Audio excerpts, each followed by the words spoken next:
Alright, we're live. Hello, hello. ETA 20 minutes. We've got time to kill. We're going to be covering Summer Games Fest. As said earlier, we're doing it. Oh, squeaky mic. Earlier, we're doing it. Why is my... What's my stream thumbnail? I was thinking there needs to be something to filter out the fucking shit. You don't like bad games being like getting the rights for Lord of the Rings? Yeah. Why not? What's What the wrong? fuck have they even, what did they made before that game? They made like point and click puzzle games. That's all they've made. How, is that like, can anybody kind of make a Lord of the Rings game? I guess, well, no, because aren't the Tolkien rights like really hard to get? That's what I'm thinking too.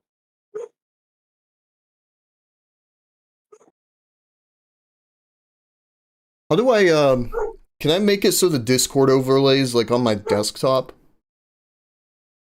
Or is it only hooked to games? I don't know. Damn. That's whack. See that this is No Man's Sky got another update? Or is getting one? Oh, it's not really an update, it's an expedition.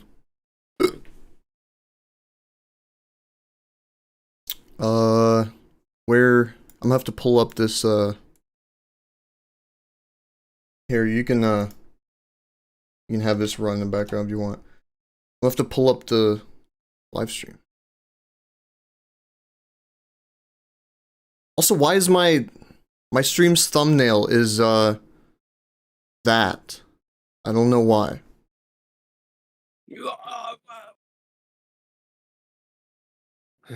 Might have to change it.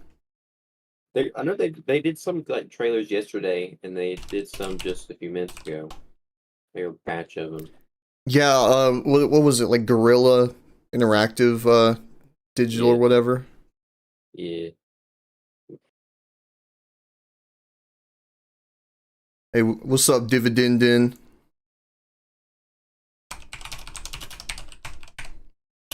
I guess I can just use like a Phantom Liberty. I'll use the picture of Idris Elba. Dude, I was I was not expecting them to get fucking Idris Elba of all people.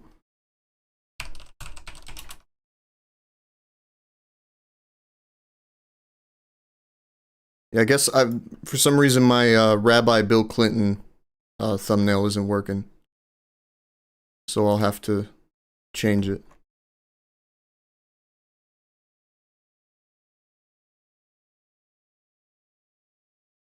I'll be back. Making a break from playing darts. Darts are fun.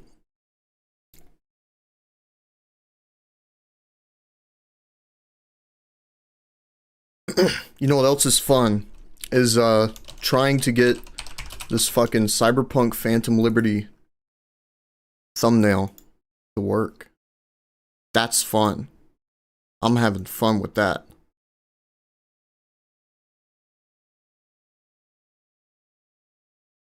No, that image is too small.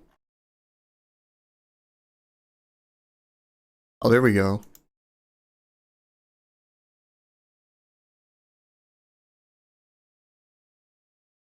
Darts is gaining in popularity even in the US. I thought darts has always been popular in like bars and shit. Right? I mean, I wouldn't know. I don't drink, but I would assume.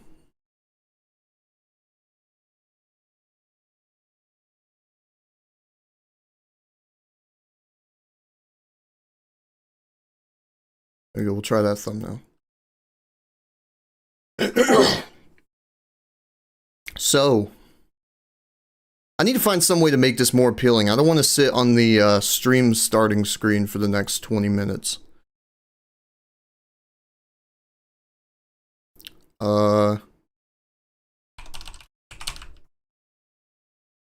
Let me get the Summer Game Fest screen up here.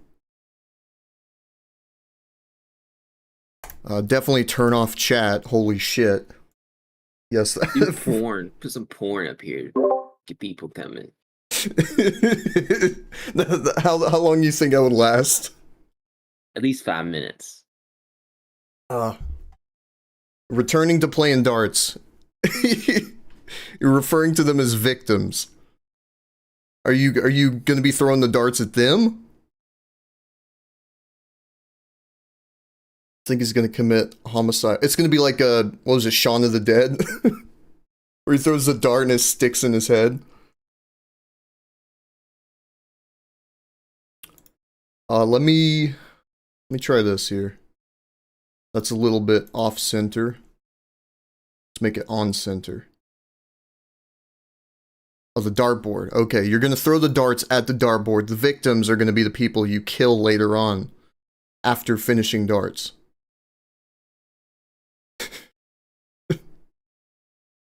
I guess I can... Let me just make a new thing here real quick. Let's duplicate this. I haven't had to change my OBS settings. Oh, you're defeating them. Okay. You're defeating them in darts. And then you're gonna kill them later on.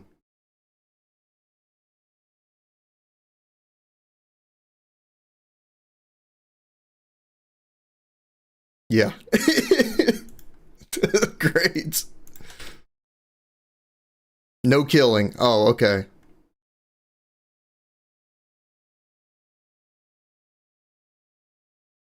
Let me just do... I'll do Chrome. And then this one... Oh, what the fuck?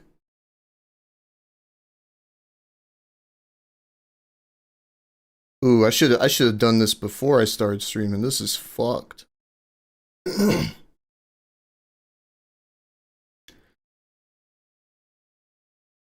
me do a display capture? I can just do a window capture of Chrome. Full screen Chrome window capture. Right there. Sweet. Alright, what are you hoping to see today, Corey? Oh, Jesus, my mic. Starfield, so I can see how bad it is. Starfield's not coming today. It's not? Oh, yeah, this is days, isn't it? Yeah, Starfield's gonna be like on the 10th. Oh, no. 10th day. I think... Oh, I see what you mean.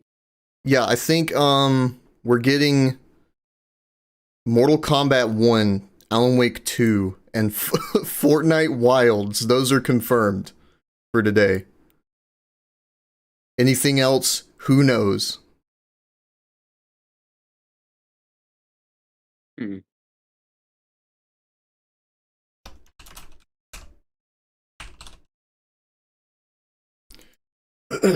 I think it'd be nice seeing Mortal Kombat. I hope it goes in a lot more of a, like, real... I don't know, that's kind of what they've been doing with Mortal Kombat 2, hasn't it? It's been a lot, like, slower paced, more realistic.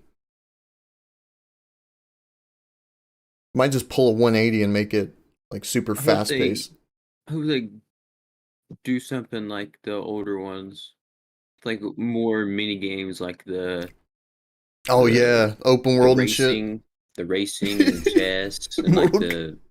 Oh, come on, you really think a 2023 AAA game is going to have a bunch of fun mini games for free?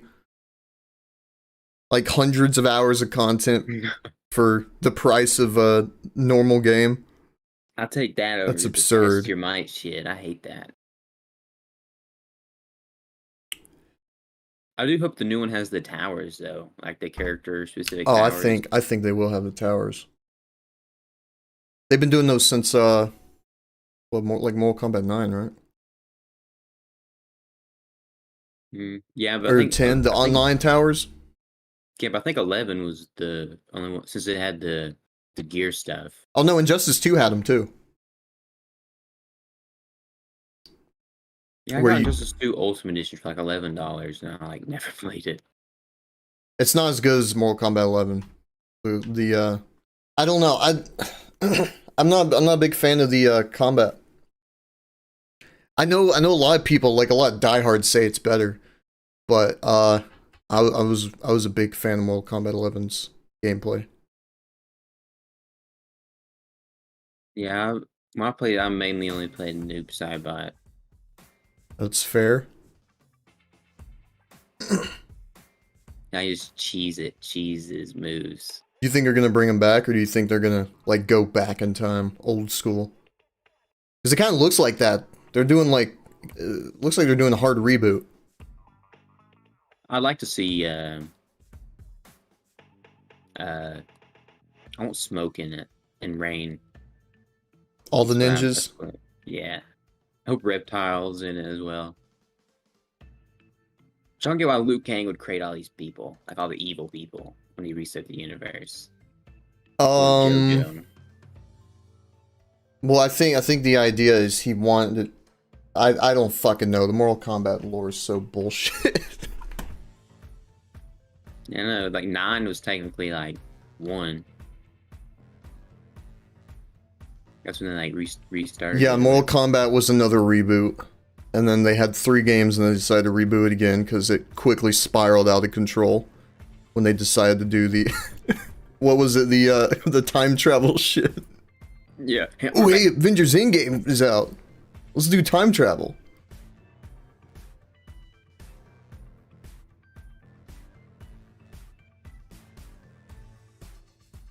Yeah, let me shit. Let me shit real fast. No, I gotta move some things around here.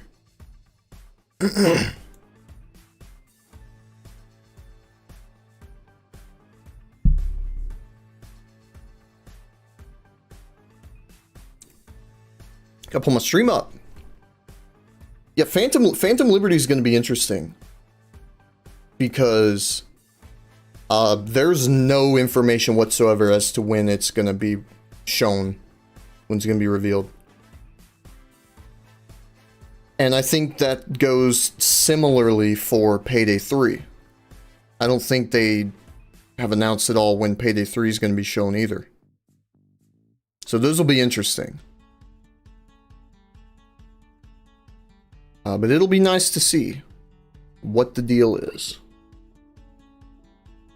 I think Payday 3 is going to make it or break it for Overkill. Undoubtedly. Because of that fucking Overkill's The Walking Dead that lasted a whole... Because of that fucking... Oh, whoops. A whole month? 2 months?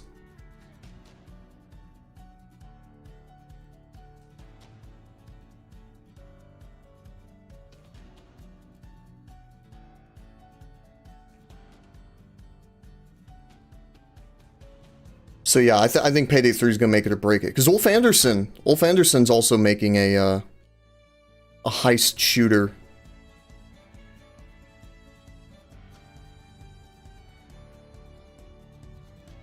So it'll be an experience. I don't think he'll be voicing Wolf, as far as I know. Love it. Keep it up. Thank you. Is this the Emily I think it is?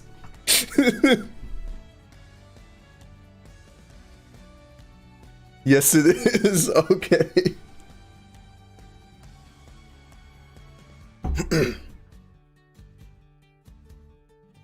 What else? What else? Starfield's gonna be another couple days. I mean, that's basically it, man. Payday 3. My dog's freaking out. Payday 3. Phantom Liberty. Can't wait for the Summer Game Fest. I'm so excited. I don't play Stardew Valley. Yeah, this is, what the fuck is his music?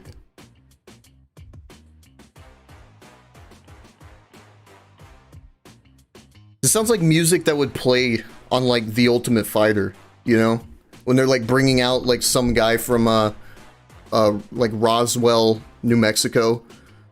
Like, hey, this is Doug Allen. He's 165-pound middleweight. He's here to prove to himself that he's the ultimate fighter. That's what this music is. And then he just gets like curb stomped in the first round. And his coach is like Nick Diaz, and he's like, man, what the fuck? You're making me look bad out here.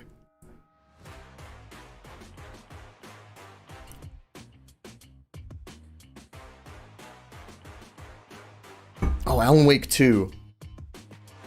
Ooh, I'm not excited for that one. I'm worried. Because I really like the first game. But Remedy, they've also kind of struggled to make a good game in the last 12 years. So we'll see.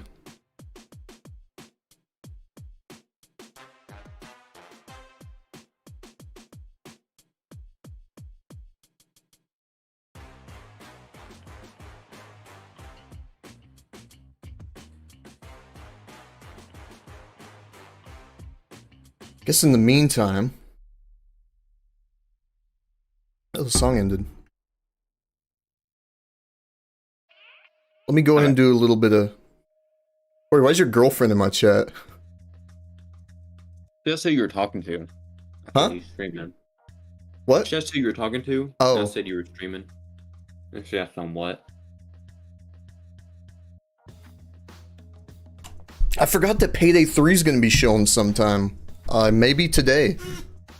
I don't know that they tweeted out anything about that. I hope they do. I know Techland's going to be there, so I hope they do Dying Light 2, the second story DLC.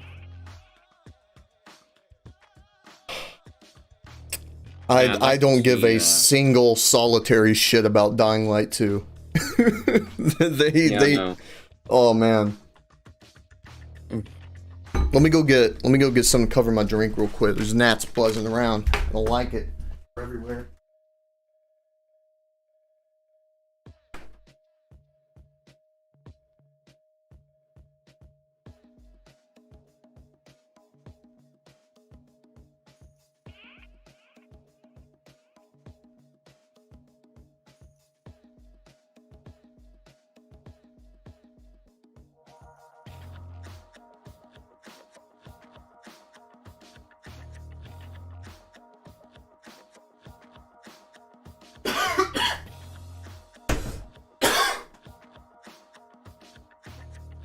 Oh, we're back. We're so back.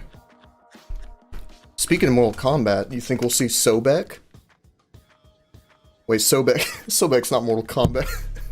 Is he? Who the hell's Sobek? That's Killer Instinct, isn't it? Damn.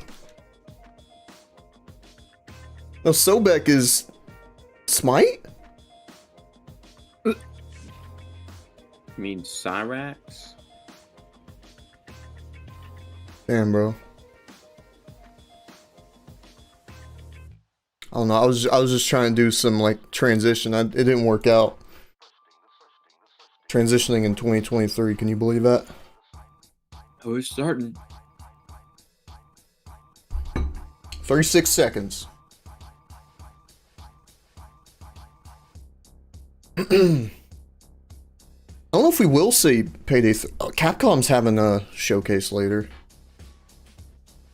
Probably separate ways. What is Separate Ways? Ada's DLC. Oh, that's right. That was, for some reason, not in the remake. And now it was Mercenaries. You had to wait a week for that. They probably had enough of her voice actress in the booth. Like, yeah, we'll get back to you later, and then they just quickly call up the old voice actress. So why'd they get rid of E3? COVID. It never recovered. But Jeff Keighley got that. I don't know where he's got the money for this, but he has it. Welcome to the stage, the creator of the Game Awards, Jeff Keighley. Why are captions on? Get that out of here, man. I'm not deaf.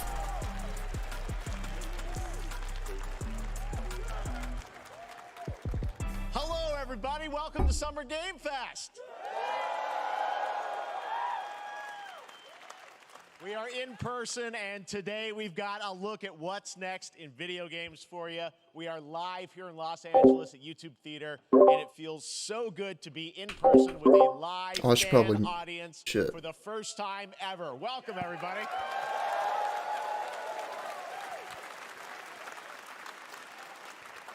When I started Summer Game Fest back in 2020 from a spare bedroom, I never imagined it would grow into this. Today, the video game industry has come together to show you what's next. This is a cross-industry showcase, meaning no matter where you play games, I hope you'll discover a new game to put on your wish list. The landscape of video game events has certainly changed over the past few years, but one thing hasn't. There are the fuck do I turn on streamer mode? In development, and our singular goal today is to get you excited about the future. Among Us in 2. just a few minutes, we'll see the first extended gameplay of Really? Mortal Kombat. No, he's funny though. I could have sworn, wasn't there? Was it just a meme, or was there like an Among Us 2 that was gonna be like 3D? The reveal of Fortnite's next season, and yes, we do have a very special grand finale I doubt that it. you're not gonna want to miss. All I'll Yeah, say be Among right Us now. 2, I bet. Oh, that would be Let's get right to the games and gameplay. The very first reveal special. is something Like you're not retarded expecting, special. which makes it that much more exciting. Here we go. Now, what the hell is this? That explains it. Oh no! Oh no! Is cursed. Oh, is this another Immortals game? Prince has I think it Prince of is. Persia, probably. been taken Oh, to maybe. the forbidden land. I'm not watching your stream because I hear myself talk. Yeah, I wouldn't if I were you. Yeah, it messes with me. I think this is an Immortals game, For what was coming next. which would be interesting because the first one didn't do very good, even though it was a pretty good game. Again, they It's a weren't Breath of the Wild prepared for me. clone. Yeah, it is. But what the fuck? It's a fighting game? Oh, it's a platform. Oh, it might be Prince of Persia. You know, it looks nothing like him. Why this music?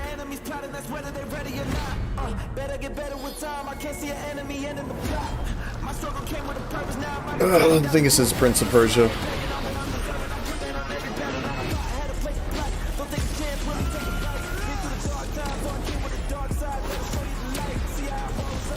Actually, it could be Immortals too, because they've been they were messing a lot with like perspective in the DLC. Like there's a DLC that was solely like overhead. In these Like, actually really times of creative. darkness, hope is the only thing that keeps us fighting. Oh, it sounds so generic. Destiny and save It's Ubisoft. Hope is the only thing that keeps us fighting. I will fulfill my destiny. Oh god. There's like 7 people happy for that.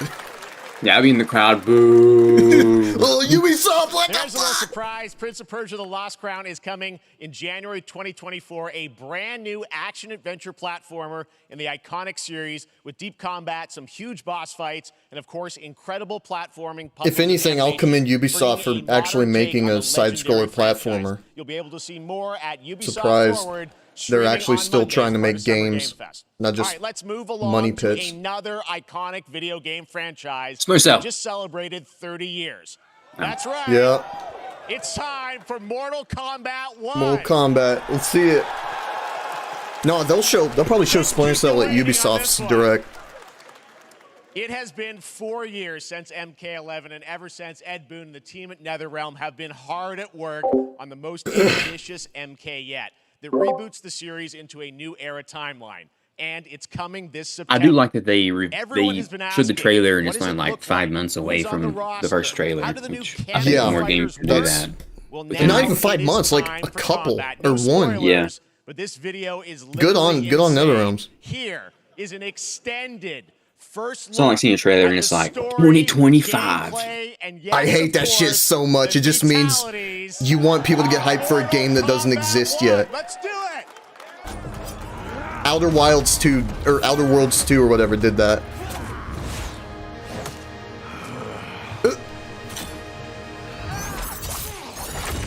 I have had enough of you. Then go before I put you down.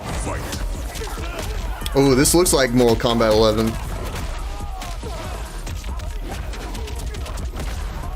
Yeah, I loved how fluid MK11 was. I love their new designs. Kung Lao just looks like a dude. Today, you have proven worthy of joining. I do hope they don't go down the There are other Sub-Zero champions I must Scorpion gather. plotline again. What do you want? Was that Johnny Cage? It's my family blade. Kin- Seto's or, mine, and I won't what's give his it name? up Kinshi? fight. Yeah. And Johnny Cage. That's fucking awesome. They're making it far more realistic. Or like grounded.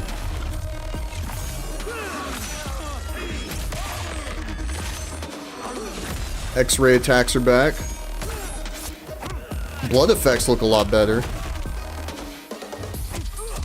Well, not on the bodies. Enough. Okay, let's go back to one here. Who are you again? Lord Liu Kang, Same voice actor, protector different of Earth, Johnny Cage. God of fire. Hey, there's Jax. Oh, there he goes.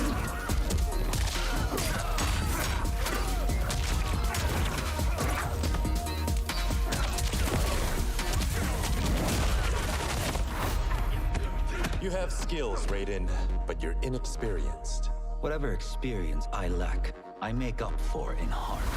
Oh, that's Raiden? Yeah. Raiden, the old Raiden died. Yeah. We're seeing him young. It is. And who's he fighting? Is that Kinshi too? I guess so. Melina. Oh If your shit. disease becomes known, you will be banished. I only want what's best for you. Or do you secretly covet my throne? Her character design looks a lot better. Like, she looks different from Katana, but still the same. What's that? Who's that in the back? Oh, that's Goro, yeah. I think those are like tag call-ins that you can do. Yeah. I doubt. I wonder if those are actual characters. Striker! You mocap man. Corey, you're a couple seconds ahead. You want to like pause for a second or so? Okay, there we go.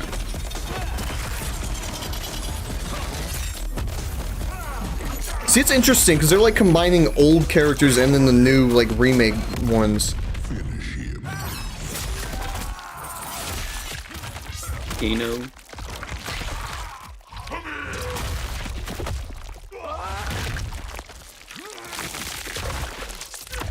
Was that a Hollywood star he slammed him on?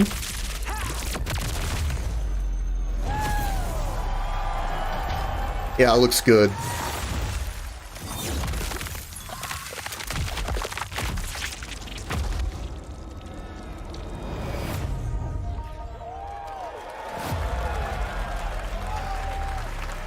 Shang Tsung again. He has Pre-order. a pre-order bonus. Always. I mean, that was pretty good, right, guys? That's how you do a trailer, man. Now, I'm sure you have many questions about what we just saw, and to tell you more, I am so honored to welcome to Summer Game Fest one of our industry's greatest creators, a man Here he who's is. been loyal to the same franchise and fan base for more than 3 decades. Please join me in welcoming to Summer Game Fest the creator of Mortal Kombat, Ed Boon!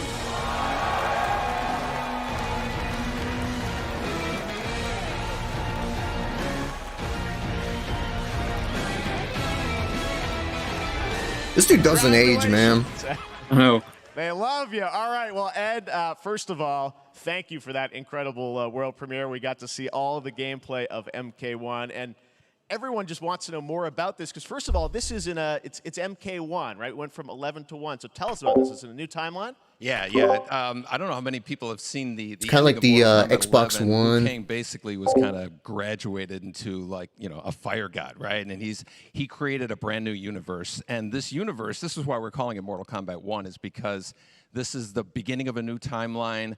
A number of these characters you've seen before, but they're told in a completely different story. And so Sub-Zero and Scorpion are brothers now, and there's all these things that were rivalries before are now allies, and so mixing the whole thing up. So we're just kind of rebooting, and that's what the 1 is for.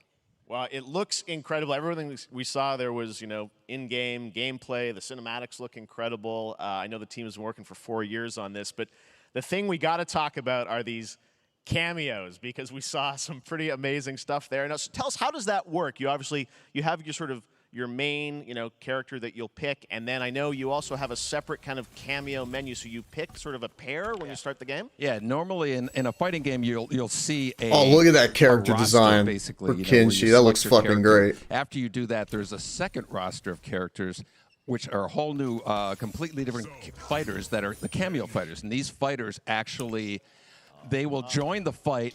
But they, a lot of blank squares there. Yeah, so it's kind of like imagine yourself with Sub-Zero, but you have some of Jack's moves, and you can call him out. You can do it multiple times, as you saw in the gameplay. So you can piece. But they're not playable. Basically, combine these two characters. All the characters. I bet they'd be DLC with all the cameo fighters, and that's where you see. That's where the player's kind of imagination comes in, and they can actually customize it for what they like seeing. The best team ups. Well, so how does that work? So I wonder if the cameo fighters get intros. Cameo. How do you summon them? Is it time based? Like how often do they come? Yeah, it looks like it. I think they just stand there in the back. Exactly, and you're basically summoning them. It's just one button push is basically summoning, but they have a variety. So you can go, push that button with towards, and it'll do a different move. Push it with down, it'll do a different move. Okay. And so the combination. Oh, I see. So you can bring them in a combo. Almost. Exactly, exactly. And so and you see there's like a meter up on top, which is basic. That'll limit it so you can't. This does just look like an evolution of Mortal Kombat 11's definitely, gameplay. But you can call them pretty much whenever. Yeah, it's a lot more like variety and like like in the middle of a diversity. Combo, they'll have a lot of. It's slower paced. I like the slower paced style. Of their moves. So Sonya, you saw come out there. Sometimes you'll see them appear twice in there. It's amazing. So time based, they come out, and then obviously as you go through. You revealed some of them there, but is it a different set of characters that'll be in the cameos? Are there some repeats from the main roster? Or how will that work? Yeah. Some of the characters are going to be available as cameos as well as the main roster fighters. You can play Sub-Zero with Sub-Zero, right? You can same thing with Scorpion, but a lot of our cameo fighters are kind of like nods back to our first game. So you'll notice Sonya and Kano and Jax are in their kind of older costumes. And so there's a lot of that. Hope Striker's playable. Like really surprised with not just cameo. You guys saw Goro. Yes, Goro popped in there. Yeah. Exactly. So there's a lot of like kind of really digging into the old Mortal Kombat games as far as getting, we really love the novelty of it. We really want the cameo characters to feel, kind of nod to the old games.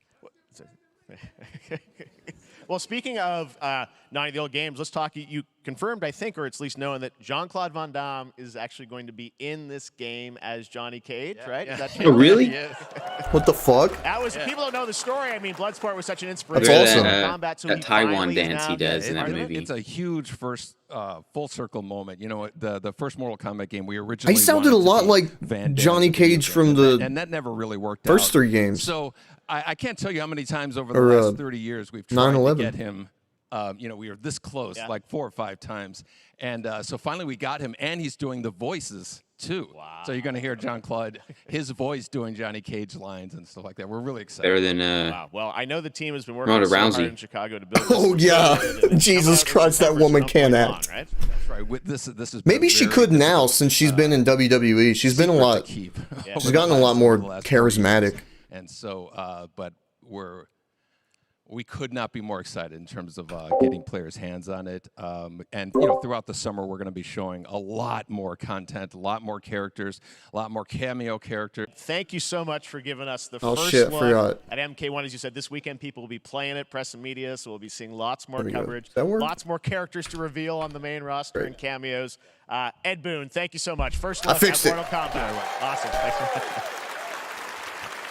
Amazing. So excited about that one. All right. I think it does look a little too similar to 11, though. Fans with the release of Diablo 4, which is truly fantastic. Another big and anticipated ARPG is Path of Exile 2 from Grind and Gear Games, who have faithfully been updating and patching the original PoE since its release in 2013. We haven't seen I know they were anything making on a the second sequel one. in over 2 years, but that changes right now. Here is your first look at second a what? raw gameplay A second capture Path of Exile? Path of Exile 2, yeah. a sequel that It's like pushes years the ago engine they gameplay announced it, to though. a new level. Like every fucking game publisher seems to do. Hey, we're making a new game. Bye-bye. Where are the guards? Cyberpunk. Hey you! What's going on?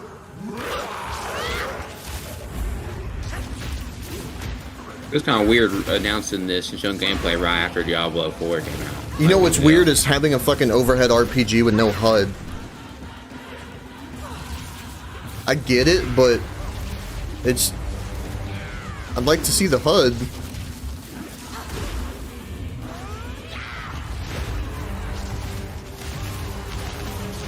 Those blood effects look really good. What the fuck?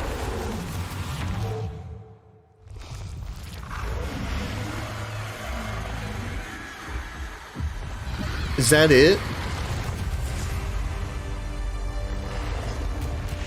Yeah, don't worry guys, we're still working on it. Anyway, that's all for today. Find out more in a month and a half. Yeah. Sorry, we couldn't finish our trailer in time. This is all we can do. We have to get more gameplay. Of Street Fighter 6, a game we featured last year at Summer Game Fest. Well, the team at Capcom has an important update to share with you right now.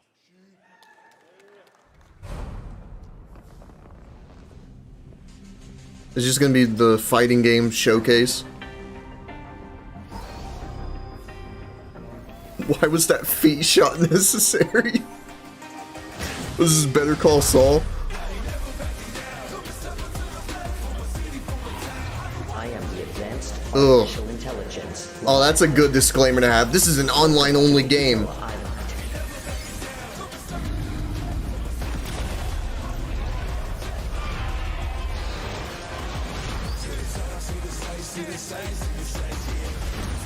Honestly, the only other fighting game up. What the fuck, Robo Guile?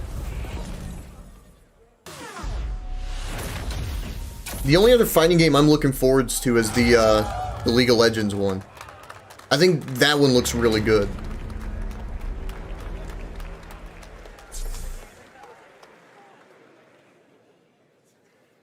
I'm guessing Ryu from Street Fighter facing off against a dinosaur probably wasn't on your bingo card for today's show.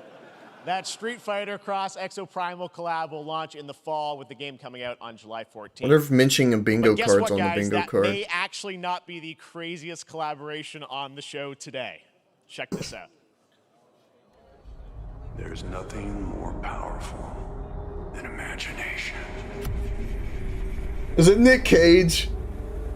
It can shape the fabric of reality, transforming What is Nick Cage doing in a video game? Oh, Dead by Daylight, that's right.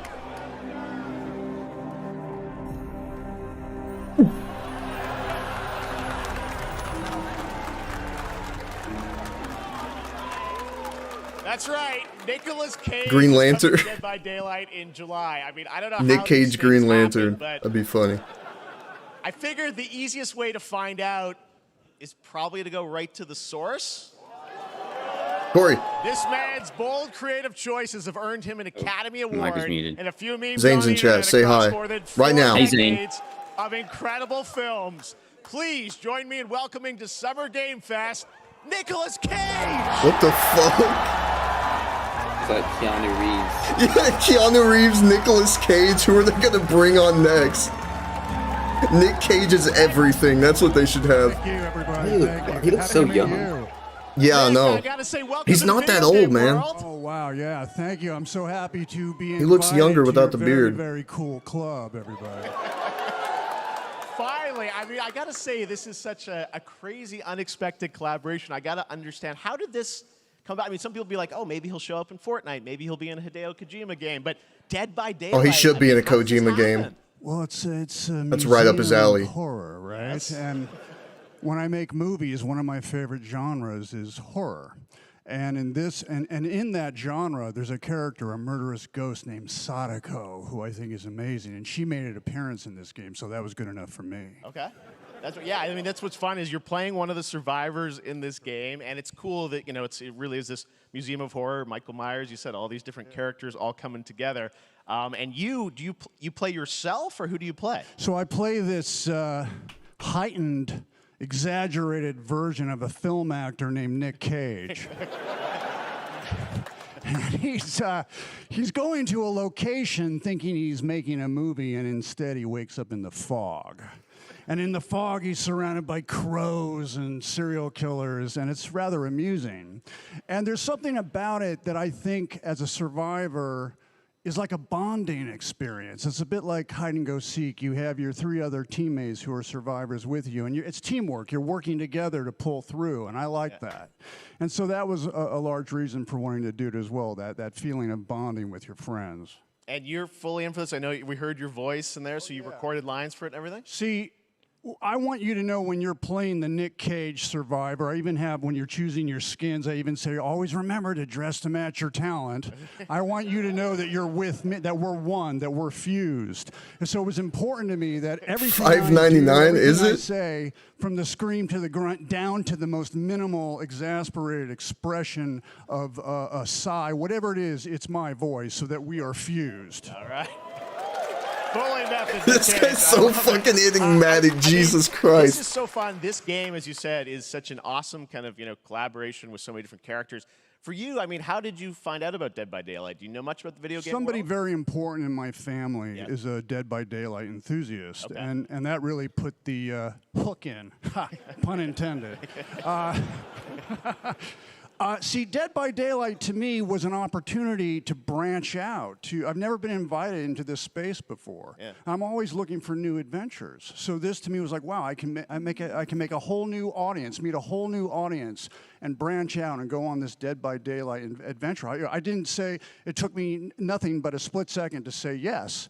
And speaking about split seconds, excuse me, what I noticed, excuse me, sinuses, allergies. What I noticed was that every move you make when you're doing this, when you're in the gaming space, it's timed down to the split second.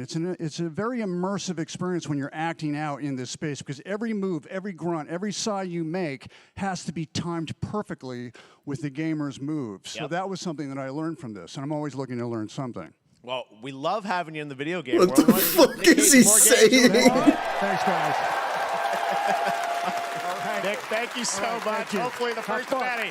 Nicolas Cage, great to see you, man. Awesome. There you go. Lock it in. Now, for all of you who want to play Nick Cage in Dead by Daylight, the chapter officially comes out. Oh my god, that was the most mad fucking DLC, and then they just bring out. That's not how you make a game. What, don't you know? Just grunting and the split second, becoming one with the player. That's how you make a game. That's what makes games so good. Is that you Dragon Ball fusion with the other players as an actor. I love that man so much. The guy's playing Trapper, no wonder he sucks. Yeah, for real. They're just doing that so Nick Cage can get out. Damn right I made it. Now I wish... Oh, why did Jeff Keighley mention fucking Kojima? Now I want him in a Kojima game. Anything goes here at Summer Be Game better than Norman Fest. Reedus. Right, thank you very much, Nick. Now, lately we've been seeing an incredible number of video game adaptations, but back in 2019, The Witcher on Netflix, inspired by the Witcher book series, showed the potential of well-done adaptations, and later this month, Season 3, Volume 1 arrives, and now it's time for the world premiere of the trailer, introduced by Henry Cavill and the cast. The last season he's in. We are all gathered here today to share something with you. Be sure to tune into I'm surprised he isn't just like, hello everybody, The Witcher 3, Season 3. Volume 1 debuts on June 29th. What a dog shit fucking show. Get ready to watch the world premiere. I feel bad for him, man. Check out my new Warhammer 40K show on Amazon. He's just, I'll do the fucking trailer if you let me plug Warhammer.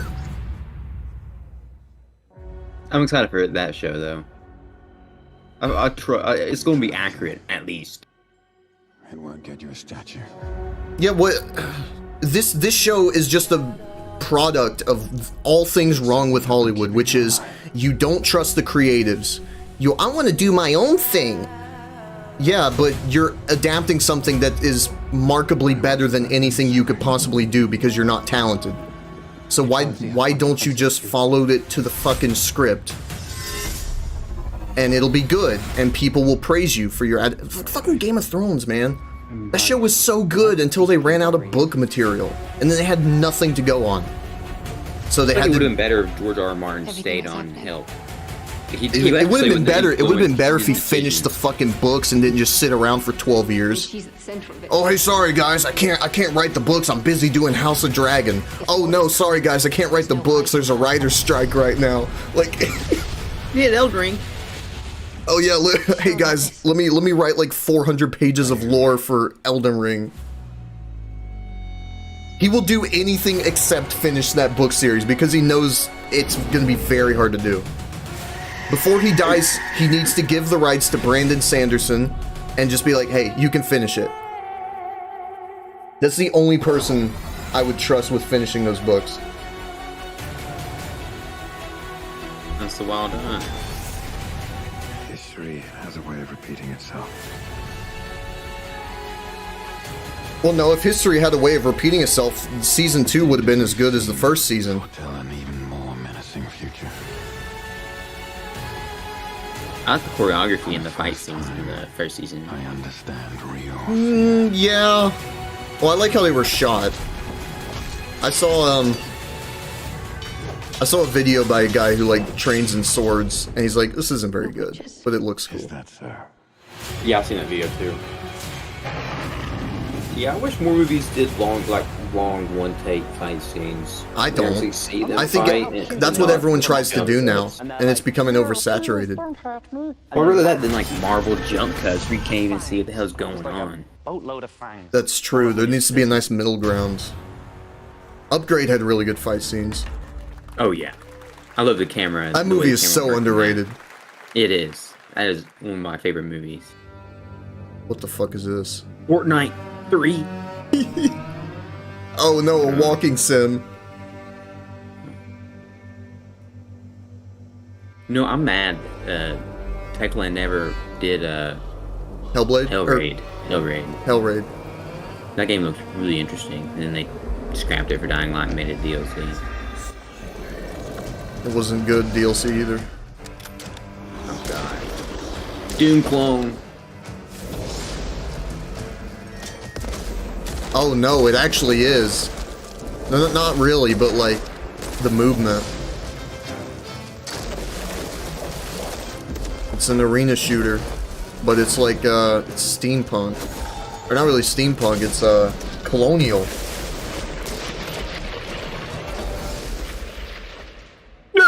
Early access. Yeah. Man, what the fuck? No, where you can play the game in like 2 years. Yeah, no, you can play the game in September 20th, but you can finish the game in September 20th, 2025.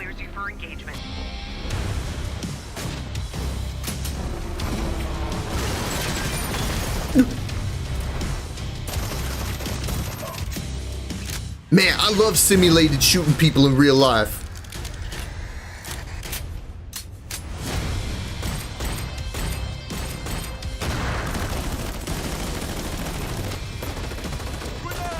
What is this?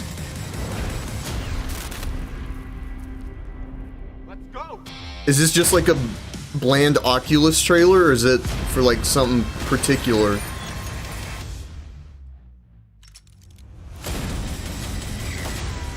Ugh. Crossfire Sierra Squad. This sounds so fucking lame.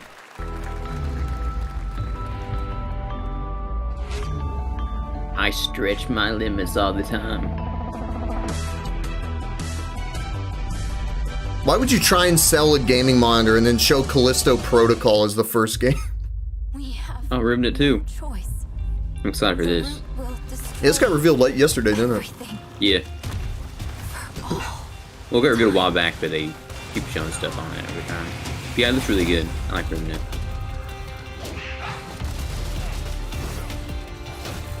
Was the first game one of those games where like it's good or like it's good enough where all they really need to do is improve certain aspects? No turning Yeah. back after this. This one definitely looks Sure. like they improved and expanding it a shit ton compared to how the first one is. Because there's some games that are like, no, you have to build it from the ground up again. But Remnant seemed like one of those games where like, yeah, you can make adjustments. Yeah, it was good on its own, but it could definitely use some better improvements, and I'm glad they made a sequel to expand the That lore art and that art everything. style looks insane.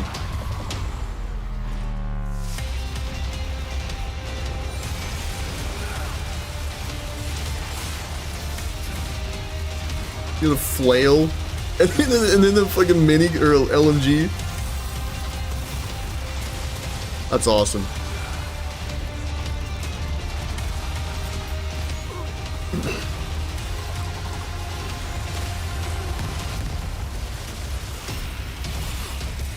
Oh no, they did the trailer bell ding. Okay, there's nothing on my plate. Was that your dog that made that sound?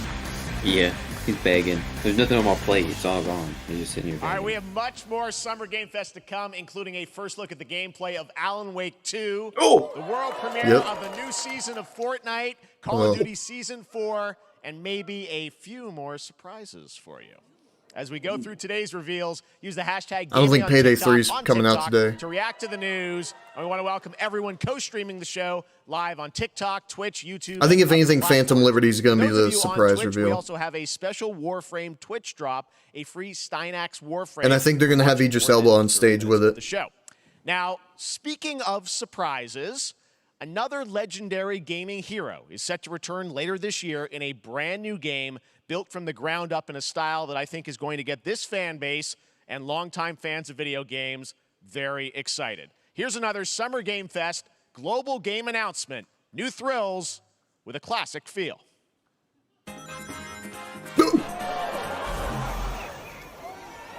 Oh, is this like a remake?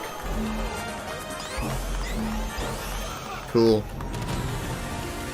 Remember that Sonic, the new Sonic game that came out? Yeah, and it looked really shit, but like when it launched, it was actually good. I was hoping you'd say no, and I'd be like, me neither. Oh. Sonic Frontiers? Yeah.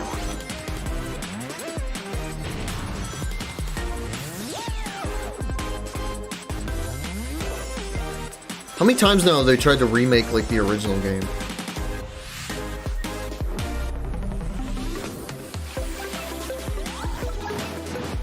Cool. I've never been a big fan of Sonic. It's just not my thing. Same. Wow, look at him run. Get them coins. Whoa. You know what I would like to see is another Super Mario Odyssey game. Only Mario game I like is N64. I remember I grew up playing Mario because my brother had a NES emulator that he put on our computer. And he's like, here's a bunch of games. I'm like, whoa, these are so cool. I didn't realize they were 20 years old. But yeah, I would play like old NES wrestling games. Yeah, I grew up playing Wolfenstein. And How about that? A new Resident standard Evil. for 2D classic Sonic that's bound to appeal to Min new games. and legacy fans alike. This past Not all of April, them. Honkai Star Rail launched, and as you're about to see, the game is bringing an exciting new character to space fantasy RPGs. However, we don't just have a new peak for current players, but also for those awaiting the game's release on PlayStation. Take a look.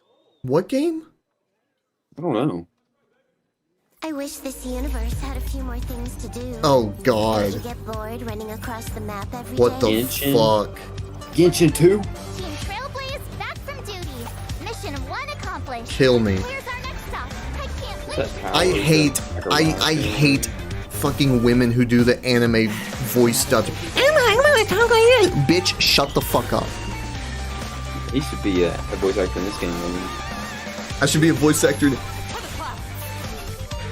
Tit physics. Zane, stop simping for the anime girls. Stop it. Starting. Great. Let me get Ha! Time to commit mass genocide. Let's do this. I'm gonna go commit atrocious war crimes. Let's see some sparks fly. Now we're just getting started. Let's finish this. Oh, I hate the Japanese. Never mind, I miscalculated. Can you let me have some fun this time? This is like a... Time for a buzz. Was this game not on PS5? This isn't Genshin. I don't know what the fuck this is.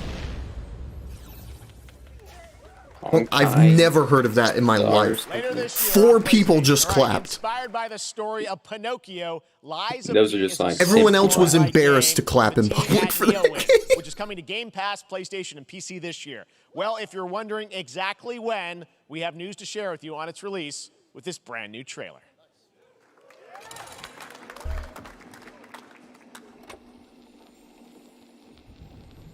Geppetto's puppet. We need your help. What game do you say this was? Oh, this is Final Fantasy 16, isn't it? Sounds like it. That's Pinocchio game. Lies of P. What?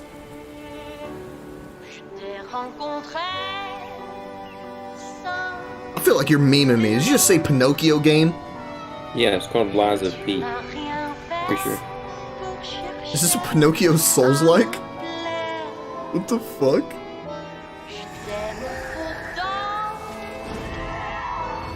It is. It's a Pinocchio Souls game. Oh, that's right. Yeah, I remember this now. Yeah. I didn't know this was Pinocchio.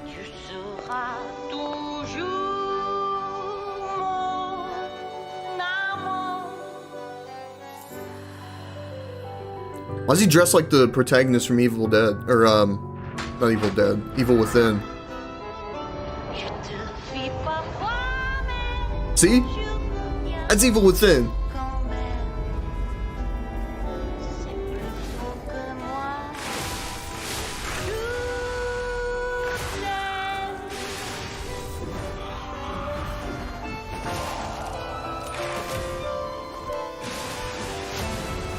This art style does look really good.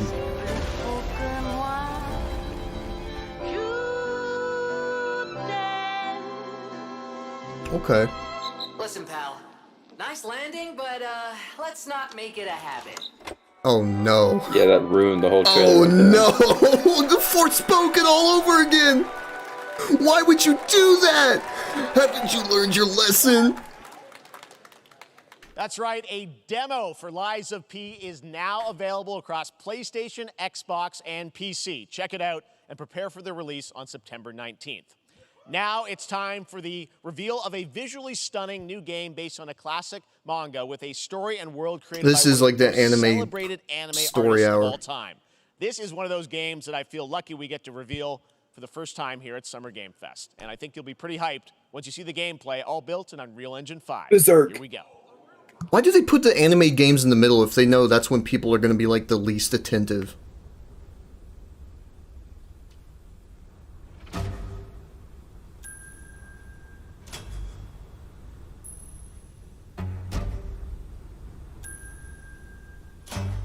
Might be another Fist of the North Star game.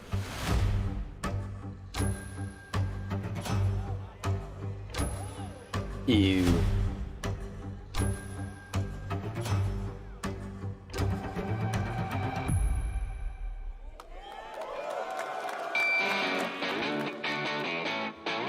This is another Dragon Ball game.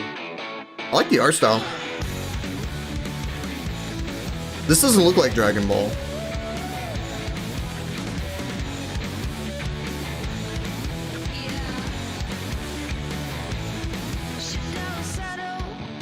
Where humans and demons live together. That's just Detroit, man.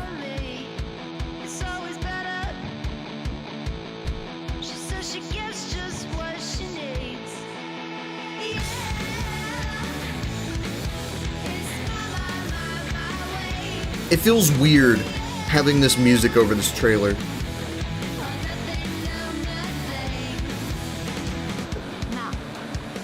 Doesn't feel like it fits.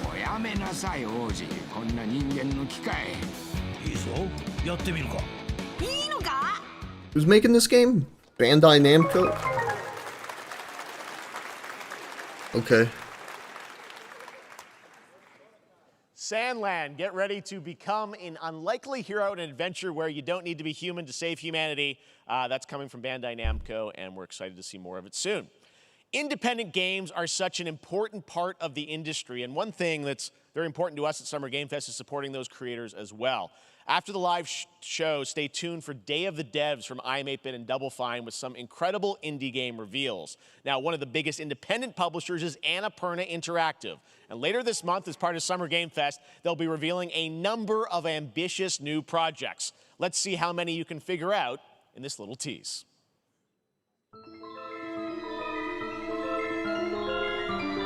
That game is so fucking overrated.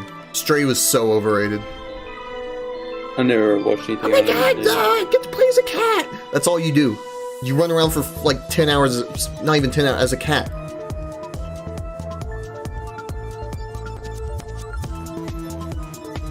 That game's really good.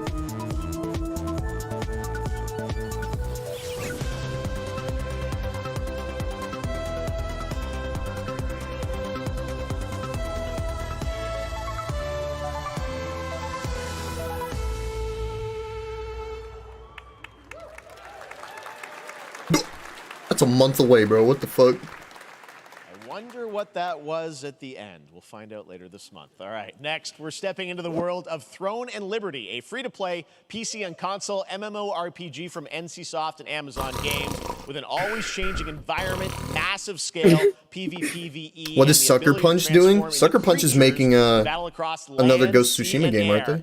No, they're doing the Wolverine. Or no, who's... You sure? I'm pretty sure they're doing another Ghost of Tsushima. Or something like that. I could have sworn there was a... It might be Insomniac? Someone's doing a Wolverine game. Yeah, I don't know how I feel about that. Yeah, I like how they made a trailer for it and then didn't say anything about it for 2 years. I love it when game devs do that. You must find them. I actually see that new MMO the Warframe devs are doing. Are they doing new MMO? Yeah, I'm pretty sure. Like a medieval type thing. Cool. Fantasy. That's one of the only like MMO devs I trust. Yeah, I don't know so much of that game. This is an Amazon game, isn't it? Yep. Oh, great. Did they just give up on was that 10 frames per second? What was that? They give up on New World? Well, I think New World gave up on the players. It fucking bricked a bunch of people's GPUs.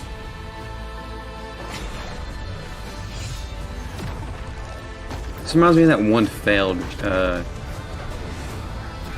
think it's Square Enix game that came out like last year or something. What was it called? I can't remember. I guess it really did fail then.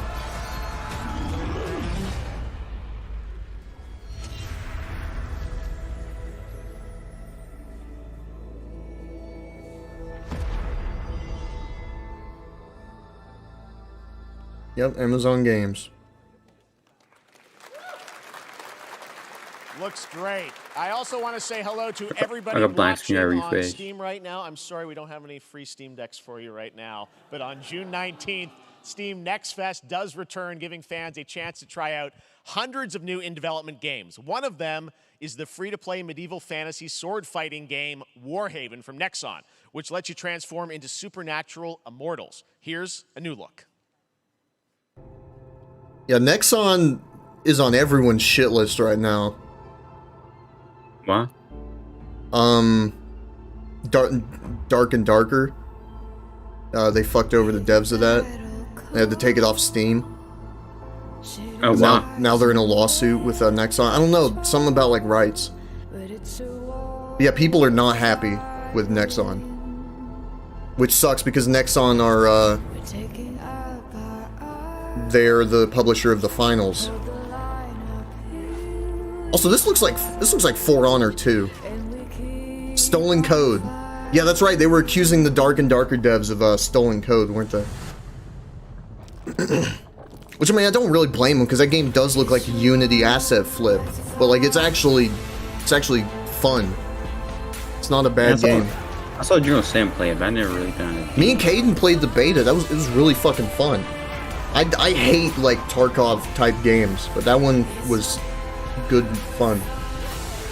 Yeah, it reminded me of, what was that game called? Crypt of the Serpent King? That's what it reminded me That's of. not a good thing. That game's probably better. No. Now that is a Unity asset flip. They should be sued for stolen code. Yeah, there's literally no credit to that game. They didn't even buy the... They used the free version of Unity because you'd have the Unity logo pop up every time you open the game. It's like Gang Beast. Oh great, a YouTuber game that no one will play after like a month. I love YouTuber games.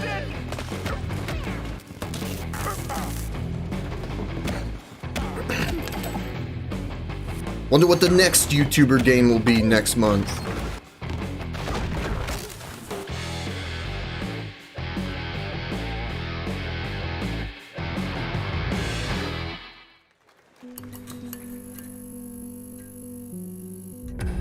Pilgrims, summer is coming. There it is. With it, a lot of cool stuff will make its way to Dying Light to Stay Human. Get ready for darker, more dangerous nights and roaming volatiles, complete with improved parkour, rolling out with the next update in June. Then, right after that, we'll kick off an event season like you have never seen before. Trust me, for one of them you will want to get your butt barbed wired. Very soon, you will get the deadliest summers to date. That was it. No expansion, Corey. Hey, check out that free game coming out. Oh shit. Did that happen on your end too? Where it lagged?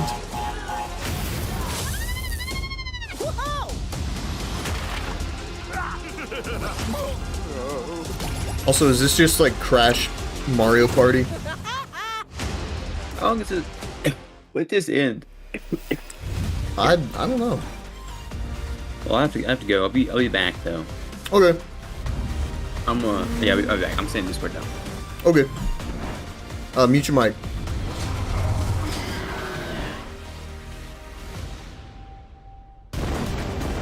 Just a second, let me refresh this stream real quick. They're just showing a reel of games that have already come out anyway. Taylor started looking for a new cash. Where is Multiverses? Oh, that's the stream chat. Big mistake. Big mistake. Don't look at stream chat. Welcome back to Summer Game Fest. Isn't that great, by the way? Crash Team Rumble is going to feature playable Ripperoo and Engine, Neo Cortex's right-hand guy in Season 1. Now, oh, they're doing seasons in a party game? Descend into madness. Joining me is a guy who was last on stage at the Game Awards Sam Lake. 2021 to announce Alan Wake 2. He's come all the way from Finland. Please welcome from Remedy, Sam Lake. I'm worried about this game. This game worries me. Good to see you. Looking dapper as always. Thank you. Thank you. Well, we are so excited because when you announced Alan Wake 2 at the Game Awards, you said 2023. We are in 2023. It's coming this October, and we are so excited about this, Sam. I know it's been a long time coming for fans and for you. 13 years since the first Alan Wake. So tell us a bit about what can we expect in the sequel. It's been quite a journey, yes. Yeah. Alan Wake 2 is Remedy's first survival horror game. Okay. We have 2 playable characters. It's a 50-50 split between them. Oh no. They are on their oh no, last time that happened was Last of Us 2. Through 2 different worlds, and yet it's all connected. And the player gets to switch between them at given points in the story as they choose. Yeah, we saw, obviously... He's nervous, man. You revealed Saga, the second character. Tell us a bit about her. She's in Bright Falls, and she's sort of living a narrative that Alan has written. Is that right? Well, That's a good question to ask going into this. So yes, we have Alan Wake, our title character, of course, trying to escape from the nightmare dimension of the dark place. And then we have Saga, our new hero, FBI agent, coming to the Pacific Northwest small town of Bright Falls, together with her partner, Alex Casey. Okay. So how and there's somehow puts on the Max Payne face. They are coming to investigate a series of ritualistic murders. Okay. And very quickly, the investigation turns into a nightmare when they discover pages of a horror story. Maybe written by a certain missing writer. By the initials AEW. And this horror story starts to come true. Is that the guy? Yeah.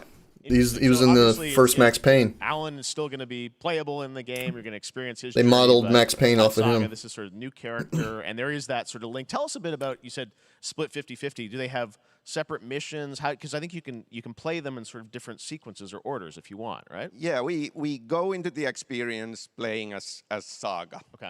And it's a sequel, but it's also a standalone experience. We are not expecting everybody to do homework if they have not played the original game. This can be enjoyed as is. Saga doesn't know anything about the lore, about the supernatural in this world. She will be going in very quickly. She has to learn to survive. And with that, all the players will be on that journey with her. And then we open up the experience so that you can hop to play Alan Wake in the dark place as he's trying to find his way out. And you can keep on playing as Saga in the Pacific Northwest as the investigation. Best faces in any game. And you are free to switch between them. There are a lot of connection points in many surprising ways, but there is no right way to play through this.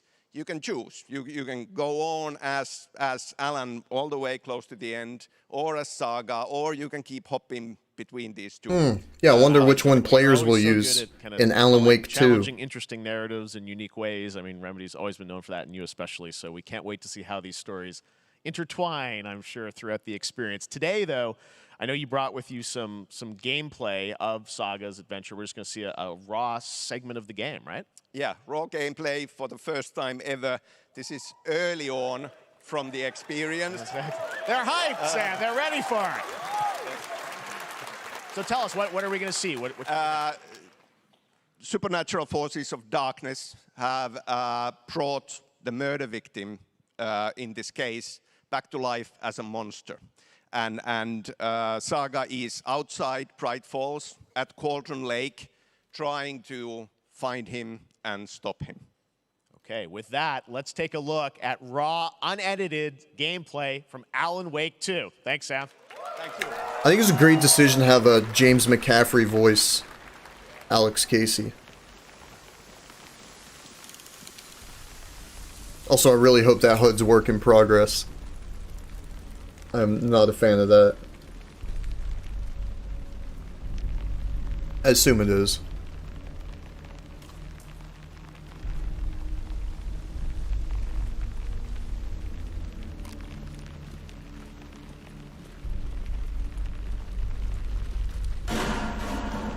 Sounds like somebody's home. What? Sounds like somebody's home. You're in the middle of the woods.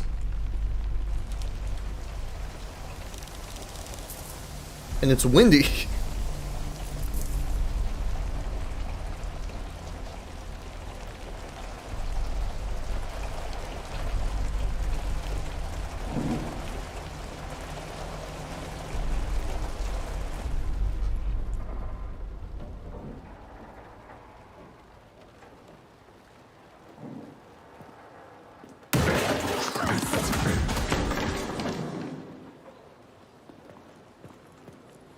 Where'd the deer run to?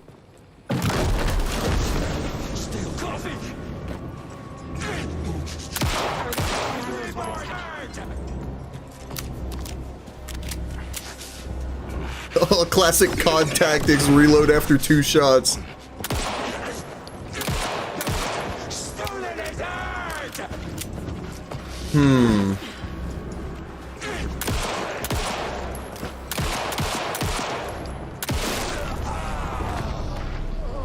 cultist. A monster. Like Nightingale. This isn't looking too good, bros. I'm worried this game's gonna be infected with the same bullshit every fucking game is now. She keeps talking to herself and saying nothing of substance.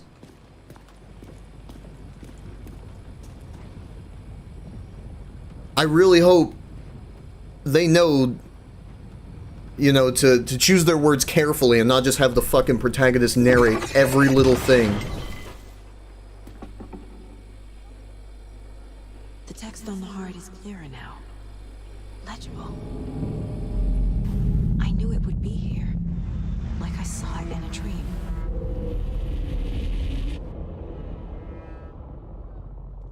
I'm glad you're on this case with me, Anderson. There he is. Killer left a message. It's for us. We were all trapped in a horror story. Oh, this is the same trailer as last time. The horror story wanted us dead. There's something. If for some reason Alan Wake looks like John Wick. Important. Something's not right.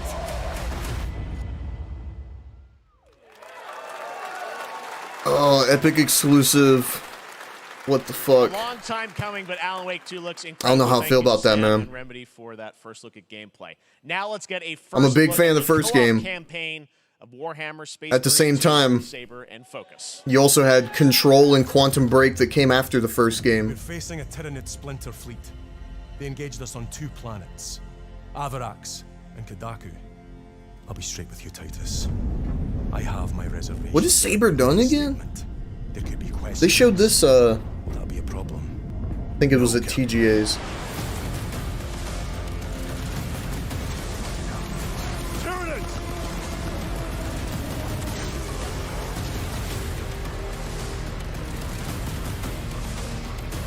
My pledge is eternal service. Xenos inbound! Holy shit. Eviscerate this abomination! Come forth and be slaughtered!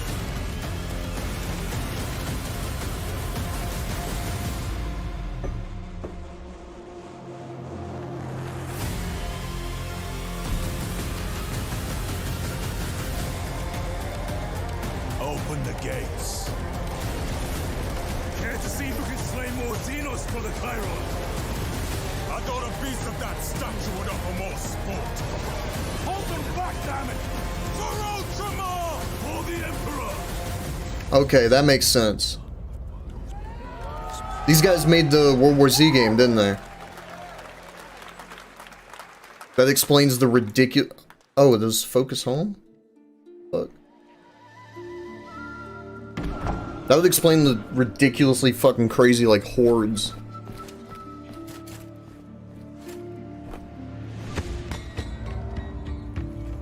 Oh, is that another Kingdom game?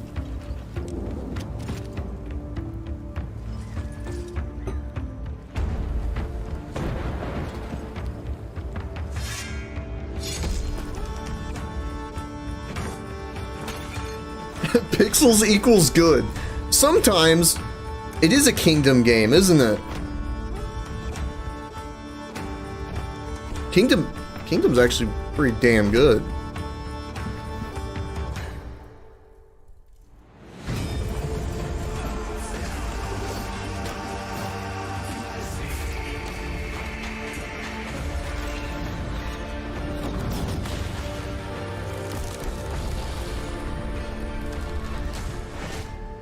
No, it isn't. Oh, the crowd. Oh, they're so dead. No.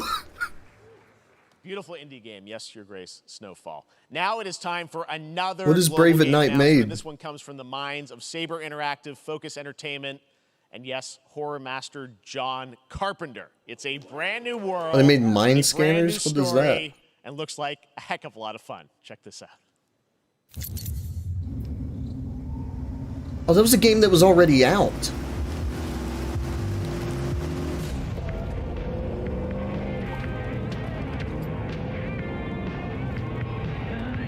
We gotta be ready.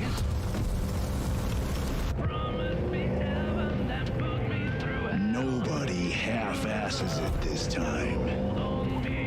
Ruby.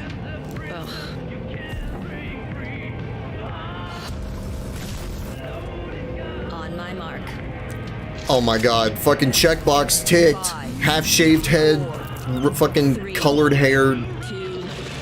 Why? Why does every game... why does, like, every character artist have to do that?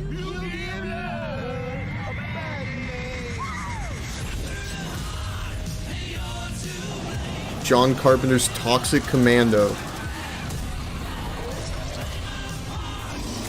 Oh, maybe this one's made by the World War Z guys.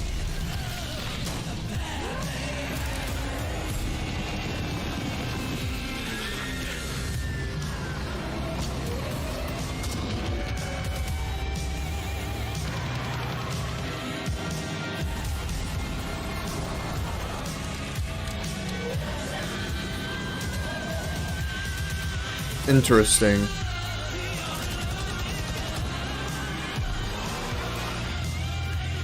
Looks like it's not performing well on whatever they recorded the gameplay on.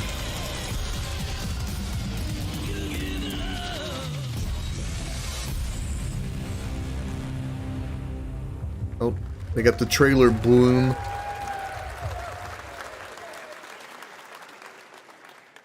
More unexpected collaboration. Sean Carpenter and Saver with Toxic Commando. That looks tons of fun. You guys think any of those zombies made it? I don't know. All right. Well, this August brings the long-awaited full 1.0 release of Baldur's Gate 3. And today, a new member is joining the cast. We're about to see Zombie the reveal game. of Lord Hey Joe, you want to play another zombie game? of a mechanical army of Oh steel fuck yeah! Let's see Baldur's Gate 3. And is voiced by a familiar name. So Charles Dance. Did they get Charles Dance in another video game? That would be amazing. Enver Gortash, swearest thou by Balduran's blade to defend the citizens of Baldur's Gate from enemies within and without? You are soon to witness the people of Baldur's Gate granting me complete power over them. A new age is upon us. Gods Jason have mercy on Isaacs. those who would stand in our Well, it's not way. Charles Dance. A mad dog understands the yank of the Take leash Jason from the hand of Isaacs. its master, but it cannot be an equal. You can be my equal. There's an old wisdom. A brittle alliance can never be mended. It can only break. I want to lead this city to glory, not scorch its earth. Friends, allies, to my side. Let us usher in a new dawn. This city is mine. I'm not ready to call you enemy. What do you say? Shall we be allies? This game's gonna be fucking nuts. Because, like, in early access right now, that's only like 1/3 of the game that's done. It's already like 30, 40 hours of content. Gortash.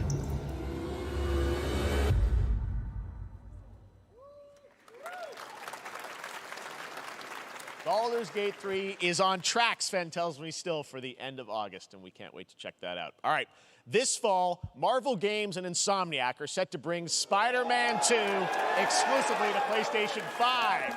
Sounds like you guys are a little hyped, so to tell us more is Brian Intihar, game director at Insomniac. Brian, thanks for coming by. I know you guys are deep in development. First of all, it looks like we have some fancy art behind us. Is this the box? Hanging around with Miles has affected him too much. The black is...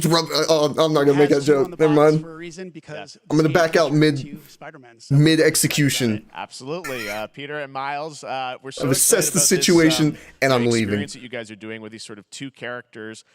We saw some great gameplay at the PlayStation Showcase, but I want to talk about the two villains, I think, in the game. There may be more. There are more. There are more out there. I Two main ones, but we have some new art to show of. We obviously Kraven. We got the reveal at the PlayStation event. So tell us a bit about him and how he factors into it. Kraven's very different from any character we've done. He's not, he's not powered by magic or tech. He's just the best hunter in the world, and he's coming to New York for his greatest hunt. And what's better than all of the Marvel characters that live in New York City? So Peter, Miles, and others. He's on the hunt. And others. ... Yes. Yes. But Venom also, obviously, symbiote is a part of this whole story, as we saw in the gameplay. Oh, there you go. Good reaction to the art. I'm glad you're happy. I don't know how much you're going to tell us about Venom. Is this? Can you tell? Is this an Osborn Venom? Can you tell what's the origin of Eddie Brock Venom? Or it is not Eddie Brock. Okay. It is not Eddie Brock. Okay. Our goal was to tell an original story, something you haven't seen in the comics or the movies yet. Obviously, we love Venom for a reason. Yeah.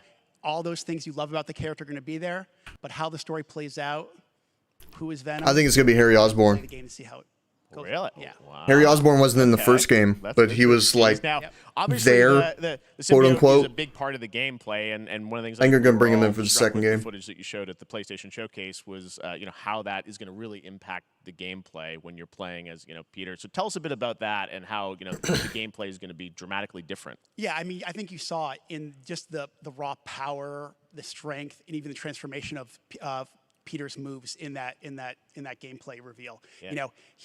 We call him the acrobatic improviser, him and Miles, but you can tell there's a lot more strength, a lot more raw power, aggression, which you saw both in the moves and how Peter talks. So it's not just what happens in gameplay, it's what happens, how the story plays out. Interesting. So how it affects him as well. Yeah, I mean, you saw some of that, and there's much more of that journey when you play the game.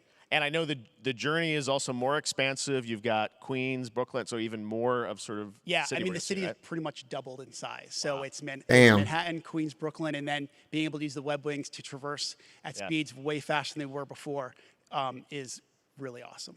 Hugely ambitious game you guys have been building over the past few years. We saw Sweet. Now at that we're the, outside Manhattan, I can event, beat up the said impoverished. at the end, fall 2023, and I think we're like getting close to that. Are you guys feeling confident that you're gonna make it this fall? Jeff, I know you like exclusives. Yes. And I can promise you we are very confident what we're going to tell you right now. Oh. Yeah. Okay. Yeah. Let's take a look.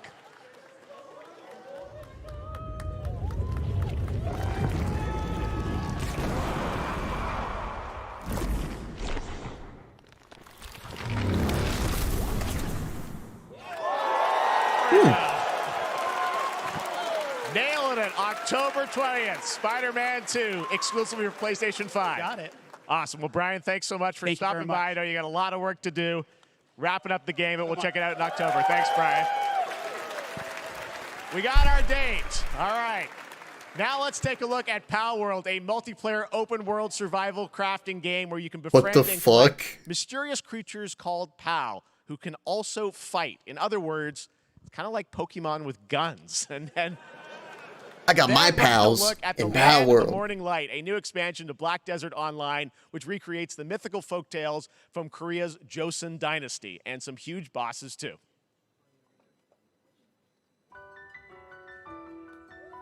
What the fuck? Hey, how many pals have you got? I got my last pal yesterday. He's level 92. He's really high level, I know. I trapped his soul inside my box for all of eternity. Ha. I have at least 527 pals subject to indentured servitude. Forever enslaved in my pal box. Got it exclusively. You can get 10 pal boxes for $4.99. Only on the PAL store. Or alternatively, once you hit every 10 levels in Pal World, that equals to about 250 hours played. You can get 50 Pal boxes yourself through gameplay for free.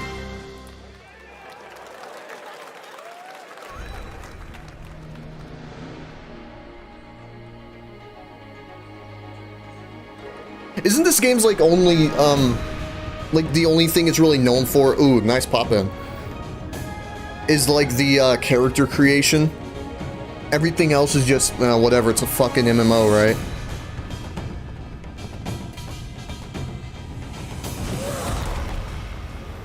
There's way too much bloom. Holy shit. Like, this game does have really good character creation, but that's the thing. You don't want to leave the character creator because it all goes downhill from there, because it's an MMO. Like, this game is incredibly fucking grindy.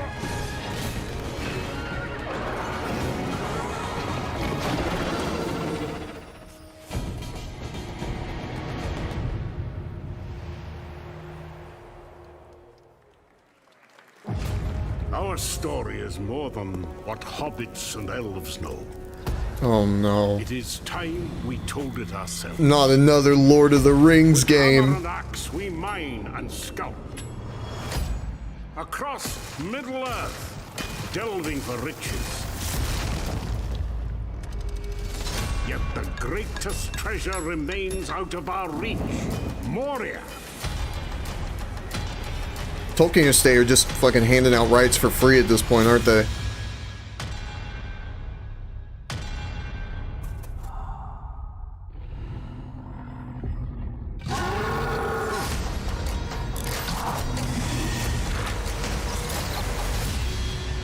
Come, my fellow dwarves. Rally together. It's time we took back our home. North Beach free. I've never heard of those devs before.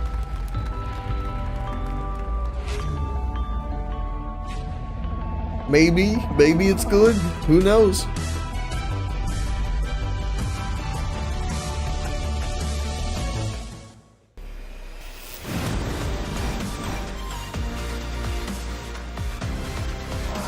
Got more ads. You know, you're showing Cyberpunk 2077 a lot, but you're not showing Phantom Liberty. Part of me is disappointed by that.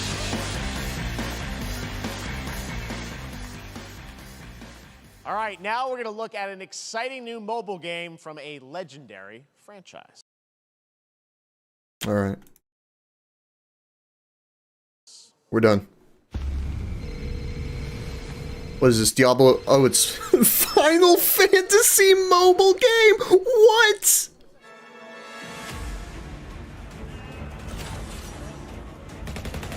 Oh, is this actually just Final Fantasy VII on mobile?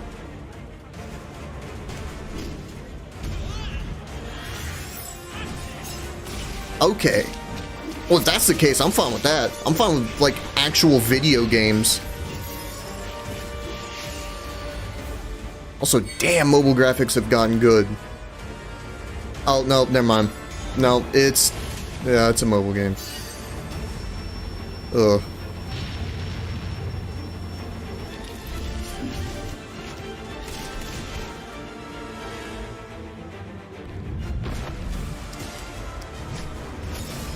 They're leaning way too hard into 7's world, and they know it. Because it's the only thing that people really like.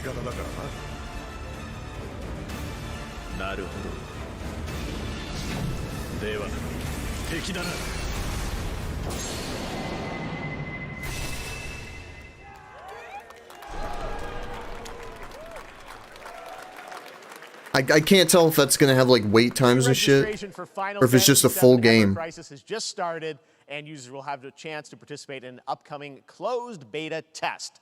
Now, speaking of Final Fantasy... Oh, 16? No.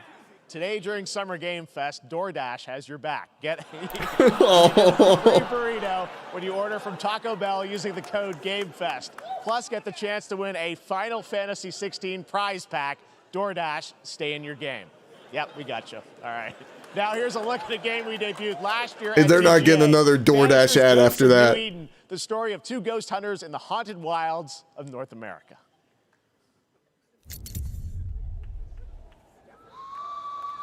Was that Captain Price? Life to the living, death to the dead. Yeah, Jeff Keighley's. Oh God, don't not. Oh, I remember this game. Ugh. We are banishers. We end suffering for When has Don't Nod ever made a good game? They did fucking Remember Me. That game was not good. Then they did Life is Strange. 3 Life is Strange games. They somehow got worse with every single one. Actually, True Colors was better than 2. That's not a high achievement. Actually, no, they made 4 Life is Strange games. We face a choice. What the fuck? Simple and awful. I banish you. Death to the dead. Do we kill? To be together again. Like, maybe it'll be good. Or do we part forever? Probably? Like, by their track record? Come on, show yourself. It won't be. Red. Every bloody time.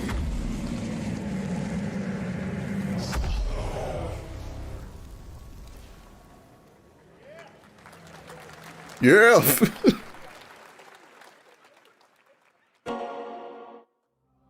Hell yeah. Here we go. Yakuza 6.5. Be funny if they actually called it that.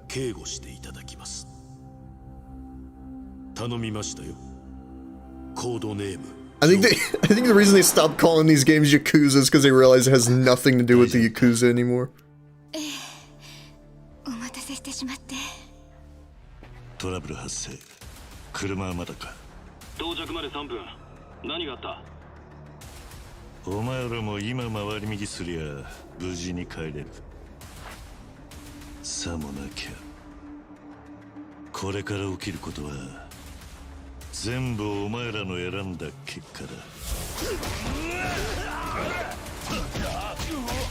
Oh, this is just like, what the fuck? Do you have telekinesis? What? They're just turning this man into a goddamn superhero. What the fuck?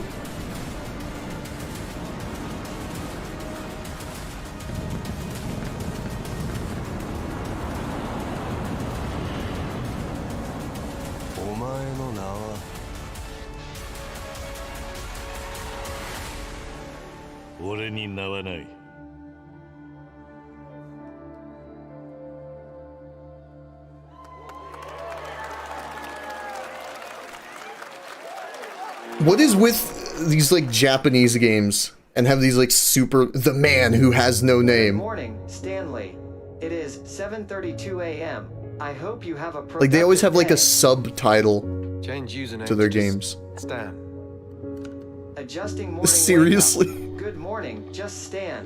What is this? 12, come in. You there, Stan? Green across the board. Looks like we're good. That's good lip sync. Definitely a leak here, Tim.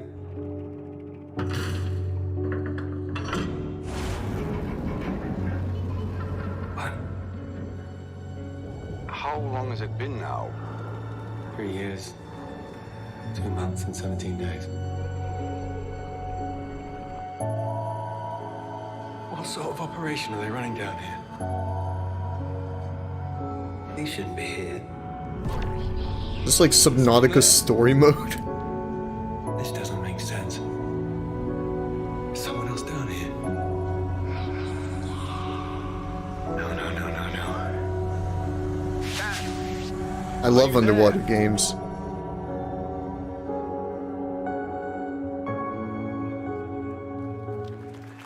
The only way I will accept that game, because it does seem like it's kind of leaning into story. Under the Waves, and today, incidentally, is World Ocean Day.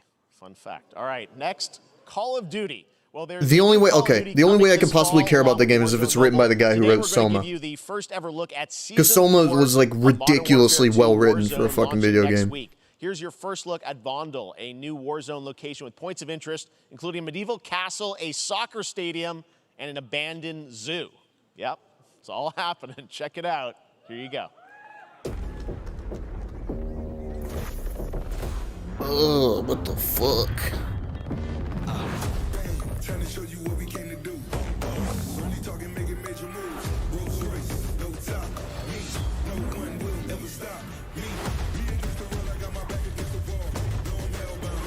Nah, man, I'm good. Did he just fucking choke slam a guy? What? Dude, they're running out of ideas with these takedowns.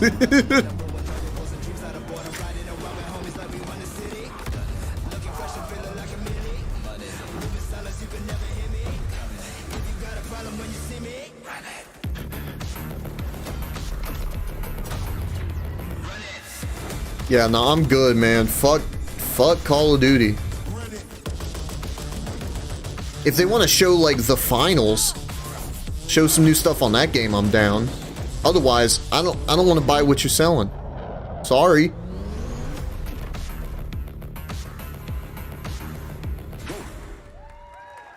There's just too many Season 4 mid shooters out there. Today is a big day for video games, but also a huge day for Porsche. The iconic German automaker turns 75 years old today. Forza? To celebrate their contributions in the automotive and gaming space, and we've all raced a 911 in some point at a game. Xbox has teamed up with Porsche for a limited edition run of 75 consoles inspired by 6 famous Porsche race cars. And I'm thrilled to debut the first design here today, inspired by the Porsche 963 that's racing this weekend at the 100th running of the 24 hours. Bro, no way they shaped a fucking Xbox to look like a Porsche. Oh, hell no, man. What the fuck?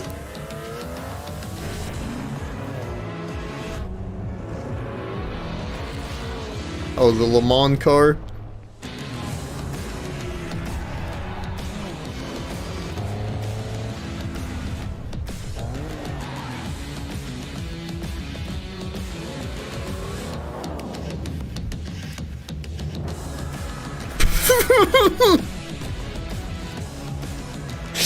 Okay, man. And here it is, the Porsche Xbox Series X. These custom consoles are not for sale, so you can enter for a chance to win one right now. Yo, this is real gaming. Porsche 75th anniversary. Make sure to stay tuned for the Porsche and Xbox social channels for additional opportunities to get your hands on these special consoles. All right, next. Phoenix Labs are building the next great entry into the cozy farm sim genre. We all like a cozy game inspired by classics like Animal Crossing and Stardew Valley. Previously announced, Stardew Valley is a Switch, classic? There's now some exciting news. Game's not even 10 years old. Too. Let's take a look at Fae Farm. Dear friend, life in Azoria's been treating me I mean, I get why it'd be called a classic, because it's basically like the best farming game. But before I know it, just give me the Hello Kitty Xbox. Yeah, I can't wait to play some fucking Doom Eternal on my Hello Kitty Xbox. I think we found a way to get cozy and settle in. But there's something more. Yo, I'm sorry, man, but these games are just fucking, they're too much now. Like, the craft is all, let Animal Crossing do their thing. Let Stardew Valley exist. You're not gonna succeed them. You're not gonna surpass them. What do you say? You're just oversaturating a market that's already sort of been perfected. I don't think anyone's gonna play this game. Why are people cheering? You've played this game before. There it is. You played this game 5 times. Same show, only at Summer Game Fest. Now, please welcome Ben Brode, Chief Development Wait, what did he Officer say? and Flannel No way, he enthusiast just at Second Dinner dissed to it. Developer. Welcome Ben. Mortal Kombat in the same show, Oh. only at Summer Game. You guys have been on fire. Last time I saw I thought you he was at the Game talking Awards, about you how won, it's the Best same game Mobile every Game. time. Seems like you've been very busy. We're excited about the Spider-Verse content you've been doing. Lots going on over there, right? I've heard this game's actually pretty good for like a mobile game. Some of the wildest cards we've ever made, and some new game modes. Yeah. Yeah, new game. Is that a segue, Ben? Certainly, yeah. I'm excited to announce Marvel Snap's biggest update ever. This guy definitely did a couple lines before he went on stage. Conquest mode. It's a great way to get a super. Well, all we got in the green room here. Oh, cocaine. But you don't have to wait. Excellent. Let's get out on stage. Go download it right now on your mobile device or early access on Steam. All right, Ben. I love the enthusiasm, Ben. That's what I got. That's you. You're made for YouTube. All right. Well, we heard you brought something fun with you for us to watch, right? Oh, yeah. So, listen. I am incredible at card games, so I often win. But some people, and maybe you've had this experience, Jeff, some people lose. Yeah. Okay. Fair. And I like to think it's because they suck. No offense, Jeff. But sometimes, sometimes it's because they might just be a little bit unlucky. Cue the tape. Oh, snap. This guy's kind of selling me on the game, not gonna lie. I don't have an ideal hand of cards. Only cosmetics in the shop? Really? I draw in future turns. Anyway, let's... That's how you do mobile games, man. Fuck. Labuntus 1. Each player destroys their deck. Okay, I guess I will work with what I have. I'll play Medusa on location number 2. She gets +2 power. And let's see the next location. Clover Dangerfield has a 25% chance of destroying your cow. Okay, well, I mean, 25% isn't that bad. I got ProZD to do a fucking ad for I have this. some powerful cards in my hand, so I can just wait. Let's see the next location. The Big Barn. Players cannot play 4, 5, or 6 cost cows. You gotta be kidding me. Also, if you don't play a card this turn, you have 0 friends. No, you're just being mean.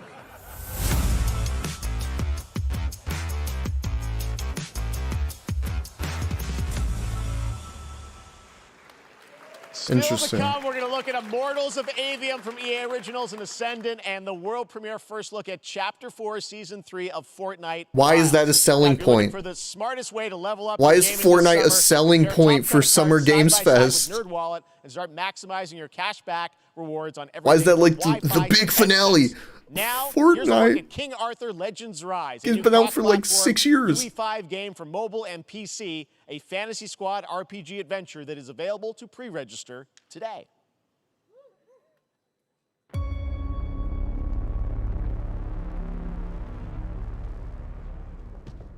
Is this another MMO?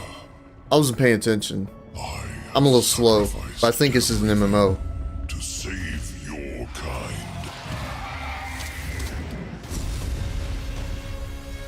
Man, I don't know if it's just me, but these it just seems so oversaturated. It's just all the same shit. Like, oh, you gotta fight the darkness, and here's a bunch of armor and colors and shit. Like, there's no real depth to it. It's just grand fantasy. It's bland fantasy, man. I'm kind of fucking sick of it. Like, what makes this fantasy world so much cooler and better than the other fantasy world? Oh, great, it's King Arthur. Okay. That's how it went down in the history books.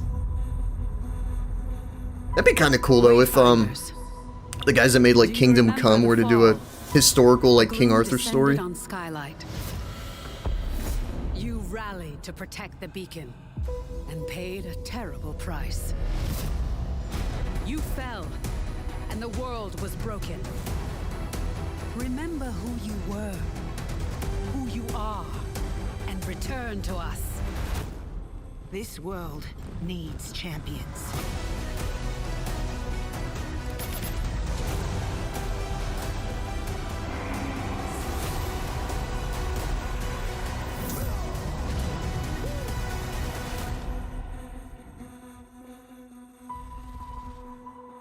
Okay, so what makes this fantasy world so different from King Arthur's fantasy world?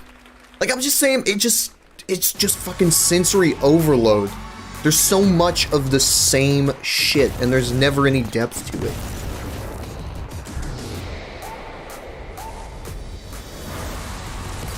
Like, the reason why a lot of people like games like Skyrim or shit like that, I think Skyrim's shit, but that's beside the point. Like, it has a lot of lore. It has a rich history to it. But a lot of these games just go fantasy and never do anything with the unlimited freedoms and creativity that you get with a fantasy setting. Steve, seriously, you don't stand a chance.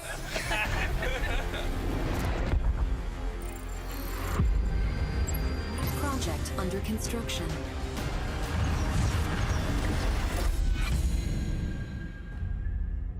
Was it Stellaris expansion? One more game?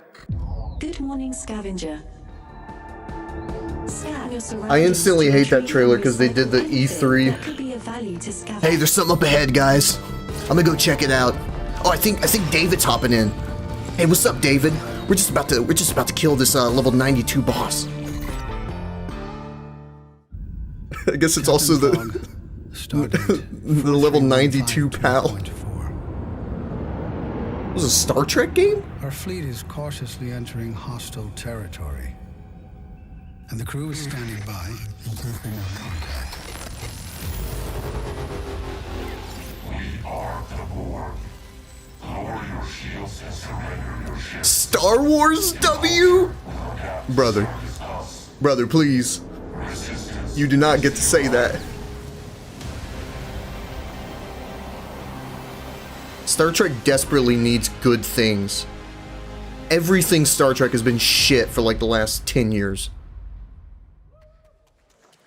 Hey there, Summer Game Fest 2023. It's Will Arnett here.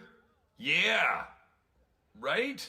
My buddy Anthony Mackie and I have been working on this for some time now. We're really excited to share with you. Thought Picard Season 3 was good. I haven't seen it. I've heard good things about it. And I've also heard very bad things about the first 2 seasons. The character of Sweet Tooth, who I had the pleasure of voicing. Twisted Metal? Hope you enjoy it. Check it out. This is gonna be fun. Oh yeah, it's a Twisted Metal movie, isn't it? Swung a little wide there. Well, aren't we a tall glass of water? Me? I'm more of a Hawaiian. Yeah, a lot of people checked out on Picard Season 3 though, because the first 2 seasons were so bad that most people were like, I don't want to watch it. Yeah, what the hell is this?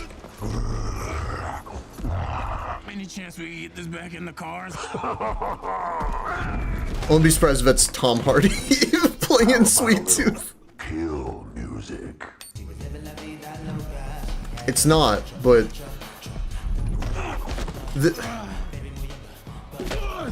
Samoa Joe. She had dumps like a truck. That's like what? All night long. Let me see that thong. This movie's gonna be so shit. Baby, let your booty go. Girl, you want to show? The thong. Do you love the silver-haired god?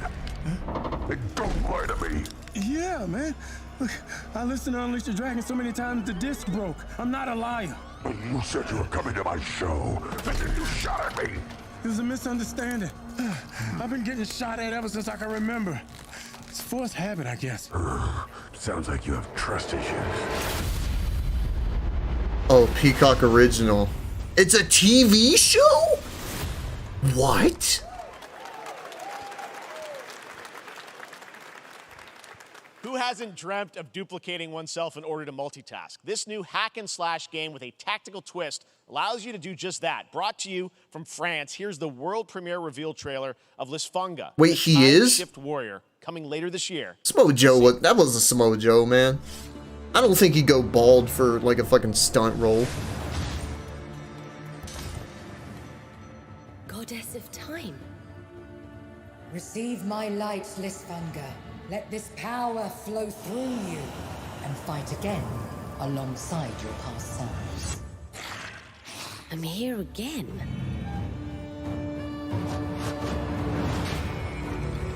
That's another me. I look good. I rewind. I begin again, but with another me to fight with. You're coming with me.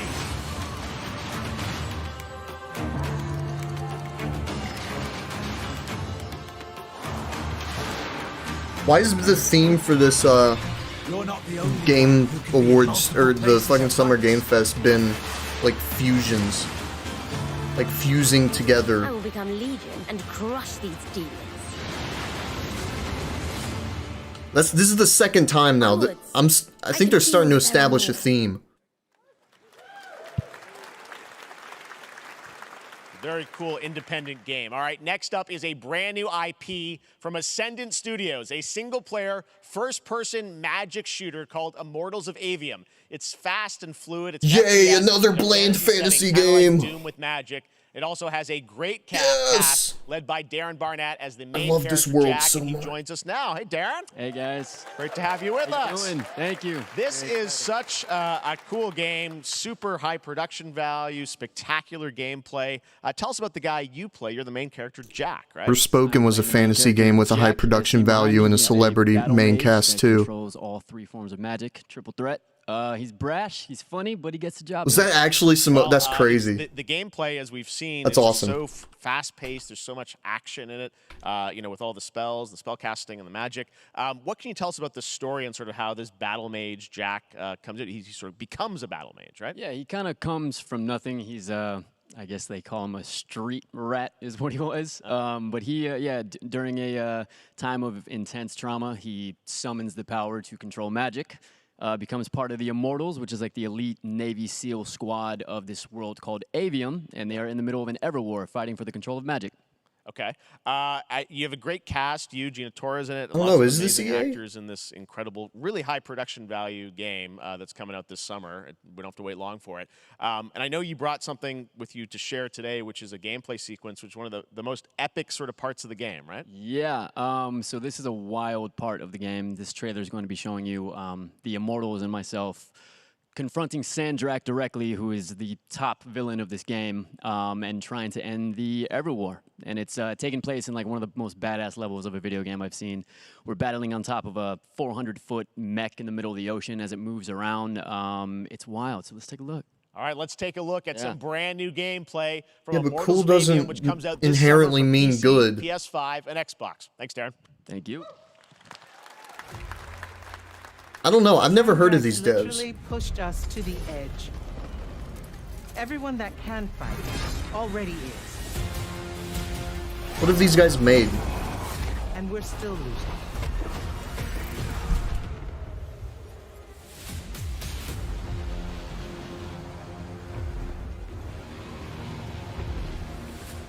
Oh, they're a new studio. Okay, so this will be their first game, right? What's our bearing, sir? North by northeast. Okay, it has a chance then. We'll catch him, sir.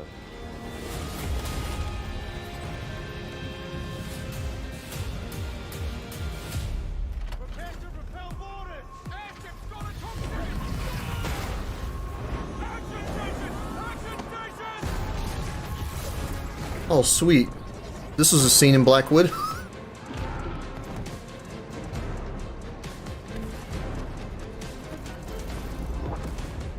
Oh, actual gameplay. Holy shit. Like HUD and everything. Got it. Gotta get to the control room.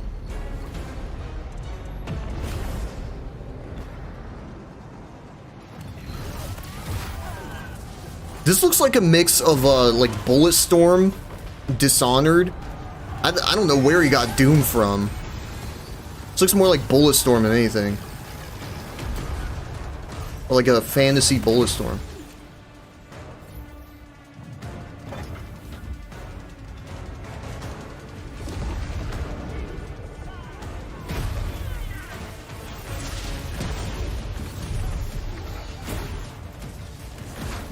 I'm noticing some performance issues in this.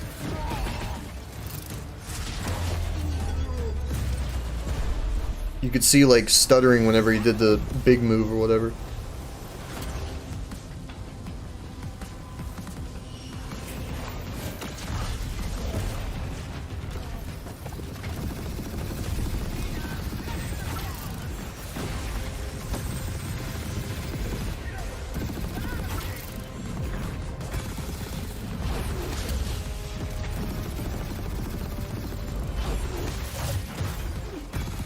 Okay, this game looks like it has potential.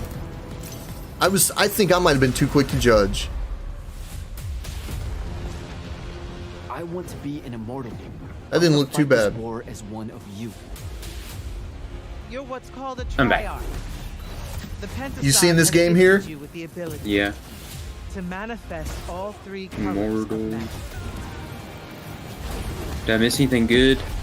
No, not really. Oh, Alan Wake 2. I'm worried about that Win game. this one together. Sigil up. Nobody plays single player. That's right. EA said nobody plays single player games. And then they released Star Wars Jedi Survivor. And Jedi Fallen Order was super high selling. Gameplay today, and that game looks incredible. Coming out this summer from Ascendant and EA.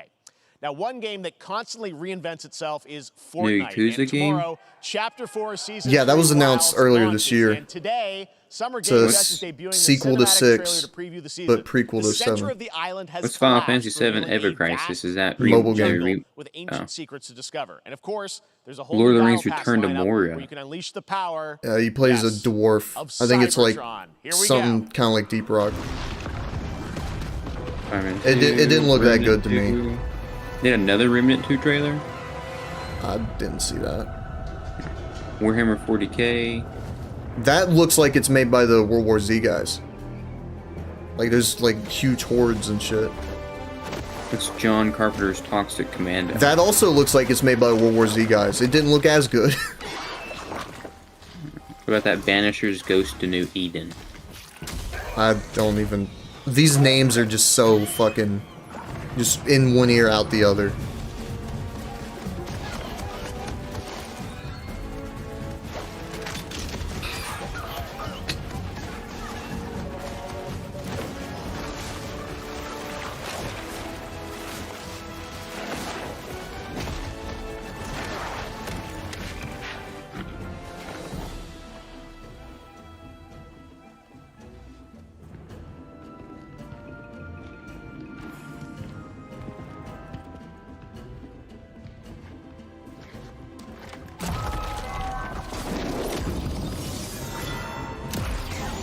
Is that Transformers? What the fuck? Transformers Fortnite! We love Transformers Fortnite!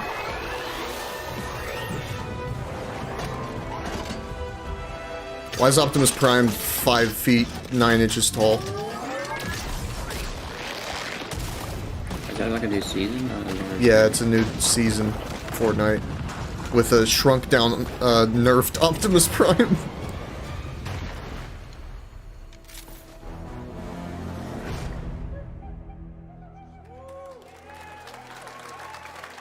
This is more out of nowhere in the RKO. Fortnite Wilds launches Ancient tomorrow. Temple. We're not getting any more Finally, RKOs out guys, of nowhere. It's time to get to our grand finale. And it is a deep honor for me to present this game. Kojima. What you're about to see is a world premiere trailer that gives us No. a new look at an expansive Elder world Scrolls. we can't wait to explore again. This game comes from a studio that surprised the world and redefined the RPG genre with its iconic characters and rich storytelling. And I want to thank Final them Fantasy. for this trailer for one of gaming's most anticipated upcoming part 2. releases. Oh, they The think... rumors were true. What? This is Final Fantasy VII Part 2. Oh, yeah. I think I'm a little ahead of you. Sectors 0, 1, and You 2. are. Amidst the wreckage of the expressway, search and rescue operations are already in progress. I would have laughed so hard if he was like, rich storytelling, and then Elder Scrolls popped up.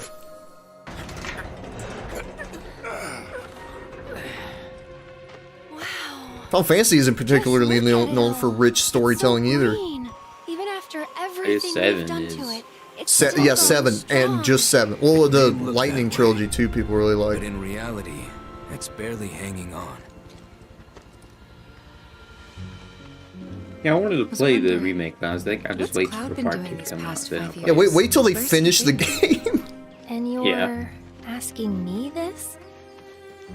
This is gonna sound Can't wait to see Aerith die in 4K. As far as I know, Yeah, no.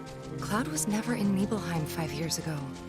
That's when Robert Pattinson cried. The life stream. Did he really? Did he say that? It is the I very think so. essence of our star. In an interview, he mentioned that game. Coursing He through said its his name was just planetary bad. veins. According to Is that that or Hojo, he had a they're crush on her? connected to Sephiroth.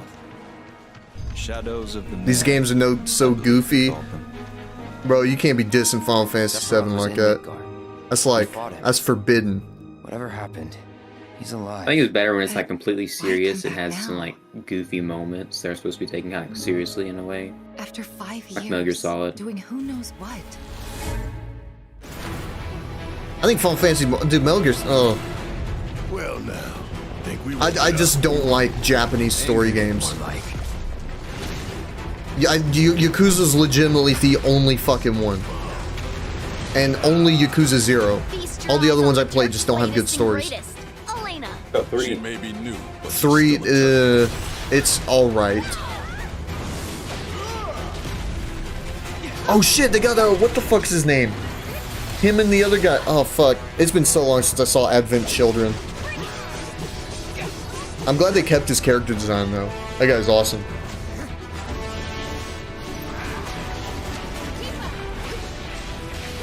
Get off the bitch. That's a Ganondorf, right?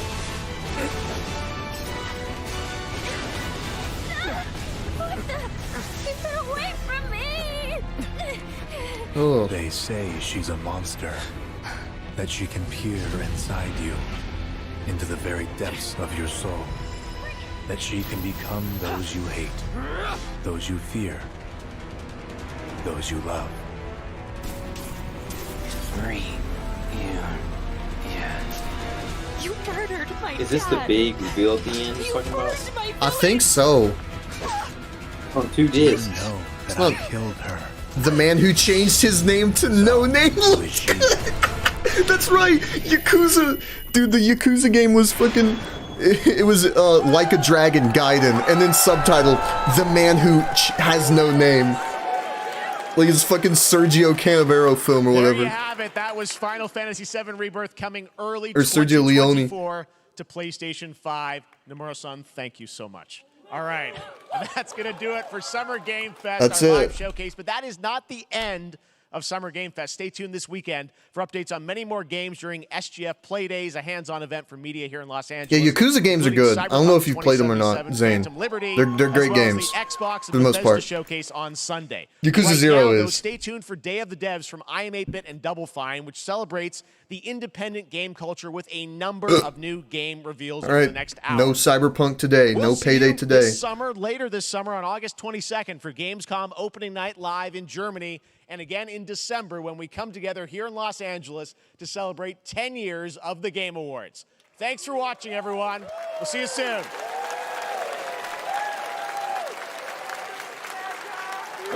You know what really makes me think Phantom Liberty's coming out this summer is I don't know. I don't think they're gonna be there for Gamescom. That's it for this one, but yeah, I don't if the leaks are true at least, it'll probably come out like early July. If the leaks are true. But yeah, what else we got here? How much are they selling it for? Phantom Liberty. It's probably gonna be like 20. They're usually pretty good about their price. Blood and Wine was $20, and that was like a 40-hour fucking expansion. Phantom Liberty won't be a 40-hour fucking expansion, but they'll probably still charge $20 for it because it's the only expansion. Well, maybe 15. Okay, let me see how we can transition over to the next showcase. It wasn't very good. Oh, no. Oh, never mind. Gabagool. Hey, the Gabagool. Yeah, I don't think there was really a single thing I was excited for there. Well, I guess the Yakuza 6.5 game. Oh, and Mortal Kombat 1, that's right. Why'd they start it off with that?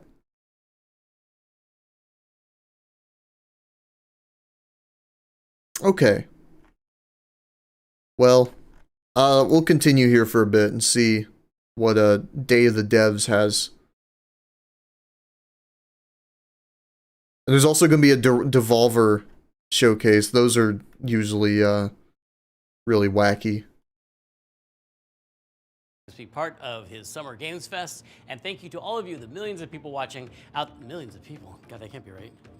This thing has really grown since it started 10 years ago here in San Francisco. Day of the Devs was an idea from Let me see what comes on tomorrow. To put on a show that really celebrated video games and focused on the fans and the developers and brought them together to meet and celebrate games. It started as a live event here in San Francisco where we had developers showing their games, where people could play them and also listen to music and eat food and drink. And it was really just a festival of amazing creativity and a very inspiring event. And then during the pandemic, it became digital only. And now we're doing both, a live event and a digital showcase so people from around the world can enjoy all of these amazing games. We had record numbers of Okay, so there's not going to be one tomorrow, really. Day of the Devs than any year previously, and we have more Tribeca's official selections, whatever that means. I hope you're excited, and please. June 10th is going to be another big one. June 11th is going to be another big one. Okay, so Saturday, Sunday, Monday. I can do those. There would be effects on that. It looks not good. I'm pleased to introduce a brand new game from a team that is near and dear to my heart. This is from Greg Lobanoff and the team at Wishes Unlimited, who made incredible games like Wandersong and Chicory. Here's their new title, Beastie Ball.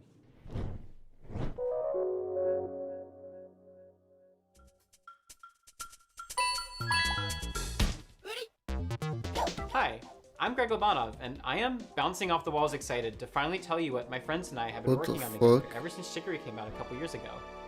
Introducing Beastie Ball. Bully Beatdown Celebrity Version episode. What? What did you just type in my chat?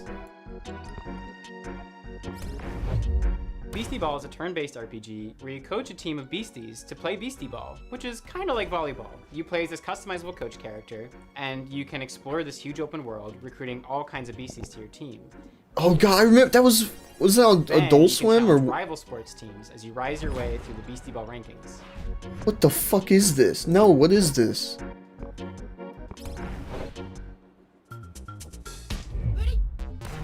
Beasties are highly social creatures that evolved to play sports. Bullies are matched in the ring with MMA-trained fighters for cash prizes. When beasties play together, they actually become friends with one another. And depending on their personalities and their teamwork style, they can form different kinds of friendships. What but the fuck? Whether they become besties or rivals or partners or sweethearts, they'll get some kind of unique combo ability that only that pair of beasties can do, which can turn the tide in a really tough match. Okay, if we had to guess, which one of these showcases would Cyberpunk and Payday be at? I'm thinking Cyberpunk doing their own thing, making their own will be they'll only join your team after being convinced by fulfilling a Future Game Showcase while you're playing against them. The goal isn't to collect or PC Gaming Showcase. But to spend time with the ones that you care about and be surprised by the ones That's that the real question. I think it's between those two. I don't think they'll be at the Xbox Showcase. They're obviously not going to be at Ubisoft or Capcom. A really wide I think it's going to be the PC Gaming Showcase.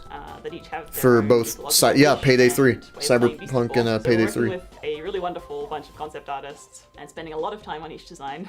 All the beasties have a range of colors and sizes, and their poses and animations are all hand-drawn, which gives us lots of opportunity to Okay, unfortunately, I've gotten past the point where I give a shit, so we've been doing unique I will catch up on these express a range of emotions, and we've had a lot of fun on IGN but it's not all just friendship later. This game is about sports. That's awesome. Okay, anyway, let me quickly close this down. Oh, nice to see YouTube chat is civil as ever. Is that it? A bunch of indie games. I guess nothing today. Mortal Kombat 1 looked good. What else? What else? Final Fantasy VII Part 2, I guess. Never played the first part. Snap. Marvel Snap, of course, the mobile card game. That man. I hope Alan Wake 2 is good. But I have my apprehensions about that game. Remedy has not been doing so good lately. Control was better than Quantum Break. Quantum Break was just bad. It was just a bad game. I guess we'll see. Sam Lake's never been a particularly good writer, but the first Alan Wake had enough there to make it like worthwhile. My biggest issue with the second game is it's just going to fall into a lot of traps that modern writing falls into. The protagonist isn't going to be able to shut the fuck up. There's not going to really be any like clever dialogue beyond like surface level observations. Yeah. The gameplay didn't look that good. I mean, it just looked like more Alan Wake. Which is fine, I guess, but we'll have to see.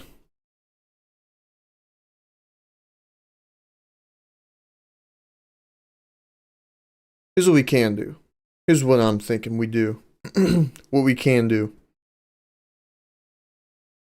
That was the end of today's Summer Game Showcase. Let me see something real quick. Oh shit, yeah, I'm doing this on Chrome. Let me first close Chrome. I think I'm gonna fulfill my promise from last stream. Last stream got shut down. It got removed. Did you like the Barry Season 4 one-shots? I didn't watch Barry Season 4. I did not like Barry Season 3. I think that show's fucking overrated. Corey did watch it. He's of the same opinion as me. He liked the first 2 seasons. He did not like Season 3. He did not finish Season 3. Season 3 was a very drastic tonal shift because it wanted to take itself a lot more seriously, but it falls into a terrible pit or a trap of being unable to separate comedy from drama. So a lot of like strong dramatic payoffs are just have fucking comedy injected into them, and it's just not good. You look at like all the best shows that have comedy, like silly moments, right? They know how to separate. Like Breaking Bad was originally like a comedy. Better Call Saul was originally planned to be a comedy.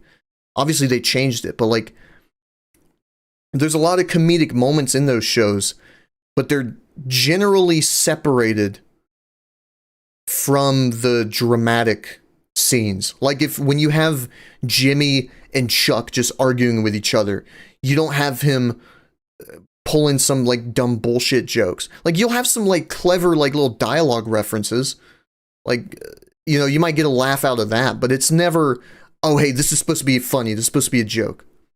And as Barry progressed, it got more and more unable to separate the two. And it just didn't work tonally. That and the show is not, after rewatching the first 2 seasons, I need to rewatch the first 2 seasons.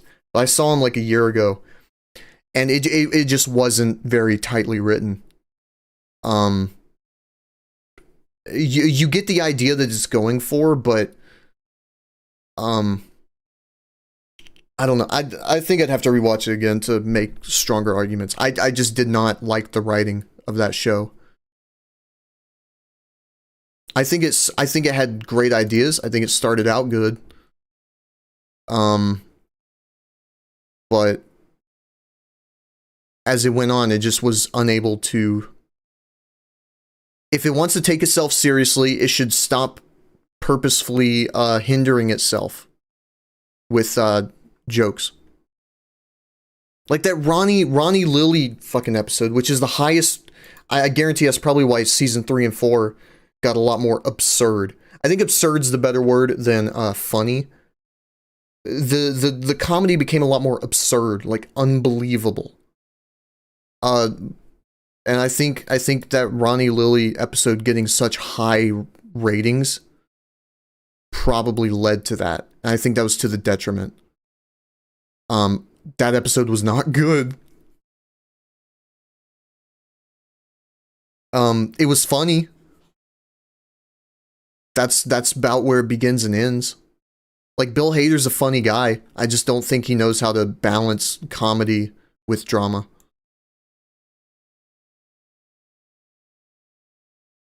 I think he like can do drama too. I just think I think he's like Edgar Wright. He's a very creative mind, but he needs someone who's a lot more detail oriented to refine his scripts. Edgar Wright is a fucking amazing director, and when he worked with Simon Pegg, the Cornetto trilogy was some of the best written comedy films to exist. Like, there were setups and payoffs, basically every line that was spoken. But then he went off and like did his own thing, and he started collaborating with different people. And with collaborating with different people, you get differing results. And when he made Baby Driver, that was solely written by him, and it just wasn't very good. Like, I love that film, but it just wasn't very tightly written. It had a lot of issues. But yeah, I think it's, and you know, he did have help working on Barry, but I don't know. I wouldn't call that show good. I'd say it's all right. I think a lot better stuff has come out of HBO. Like House of the Dragon. House of the Dragon's good, apart from one episode that's just atrocious. But the rest, like House of the Dragon for the most part, is good. And oh, actually, I don't know, man. Fuck, The Last of Us. You know, HBO is kind of a shell of its former self, but I think it's more so reflected as to the current state of writing in general, as opposed to HBO's standard of quality. Because they still have made some of the greatest shows of all time. You know, they made The Sopranos, they made The Wire, True Detective Season 1, Westworld Season 1, Game of Thrones Seasons 1 through 4. Like, that's some of the best television there is to exist. And you can't take that away from them. But I also think they can't achieve that right now. And maybe this writer's strike will change that. Maybe it'll weed out all the fucking hacks and just leave the creatives. But yeah, what we're doing, I'm gonna switch this over. I'm gonna switch the title of this. Let's do some Rocksmith. Why not?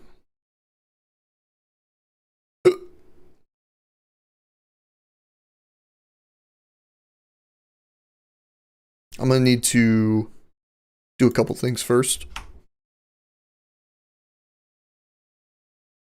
Yeah, let me go get a drink, sip of water. I'll be right back.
Okie dokie, hello.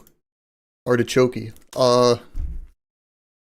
Yeah, let's get this hooked up. Let's get going. You know what?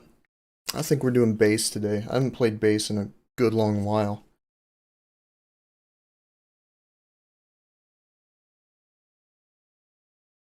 There's a lot of songs that I have played on guitar that I haven't played on bass that I'd like to.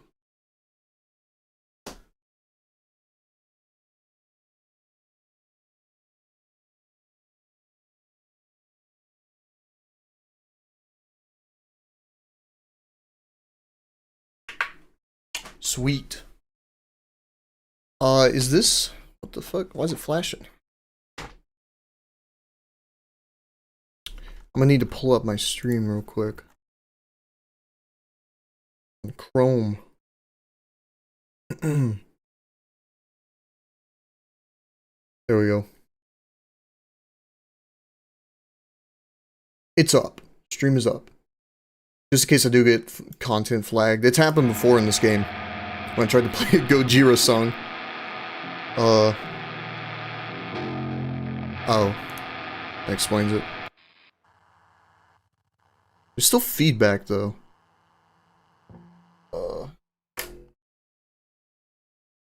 Huh. Okay.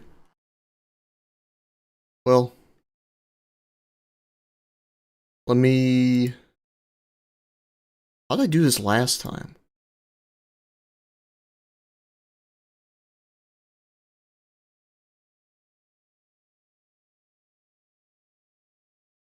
Game capture. Well, it's not full screen though, is it? There we go. That's a black screen.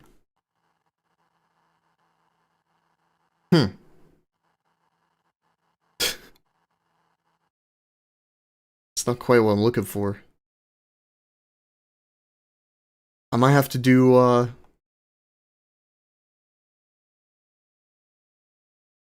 wait, why does this one work then?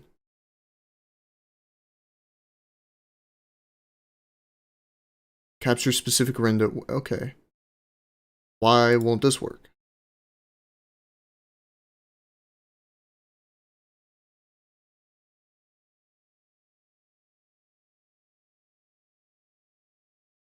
Oh. Okay. I fixed it. Oh. Don't mind me. Troubleshooting.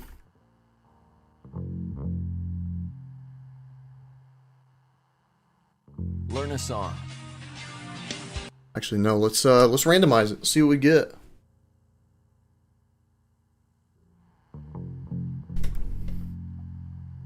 I should probably, you know what? Because today's Thursday.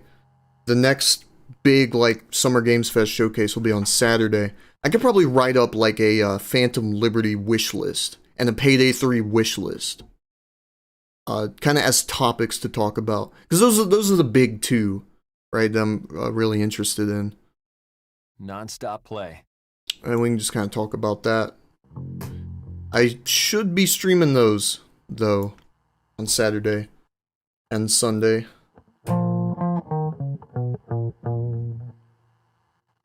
See what we get. Why 2 Muse songs? Let's just shuffle it. Keep up with... What? Oh, wrestling. Yeah, Dominic Mysterio. I haven't been watching it that much. I like the storyline that's going on though. They really turned him around when he went heel. Because he was kind of I'll do the song. He was very bland before he turned heel. But they managed to win him over. Also, I don't know why it's up-tuned.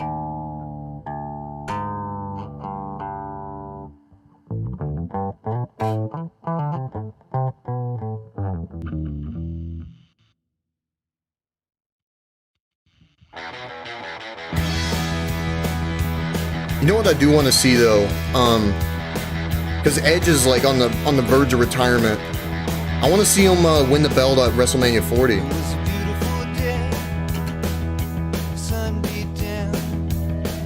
To Seth Rollins. Or if the crowd doesn't let him speak. Dude, he is hot as a heel.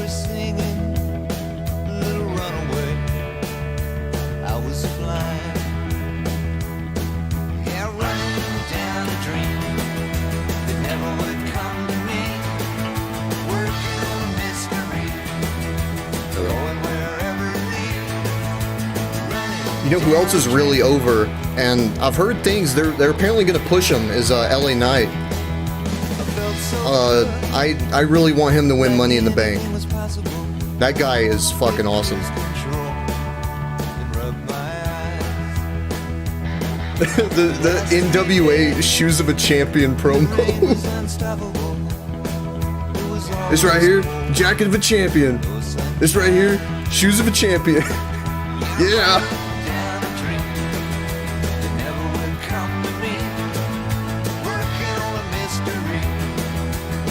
He's so very like 80s and 90s in his presentation style.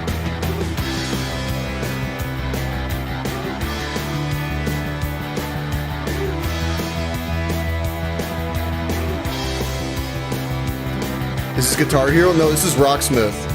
This is Guitar Hero for real guitars, basically. Also, this is a very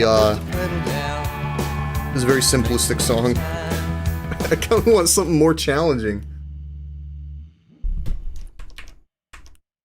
It's a really good song.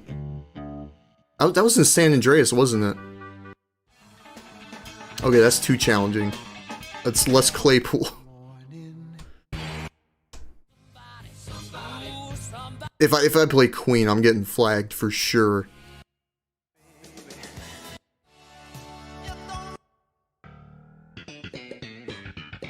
Why not?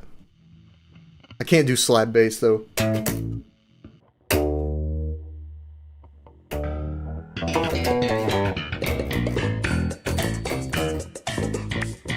I fucked that up.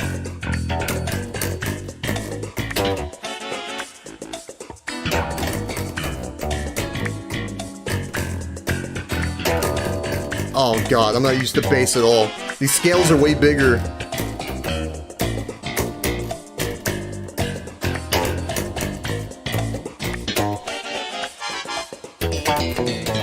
Fuck.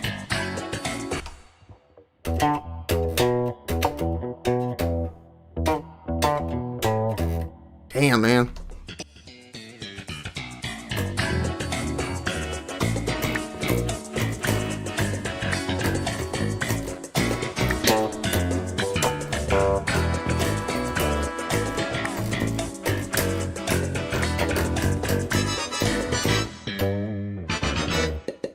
Do you play it on the keyboard? No, you play it with a real bass, man. Real bass, real guitar.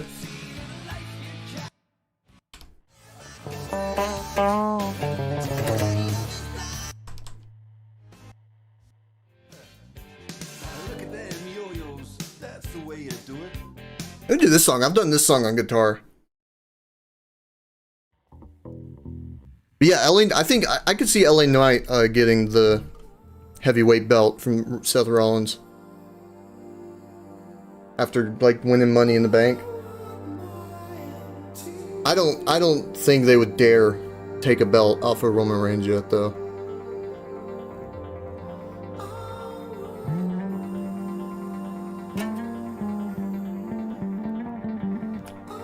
That was completely the wrong scale.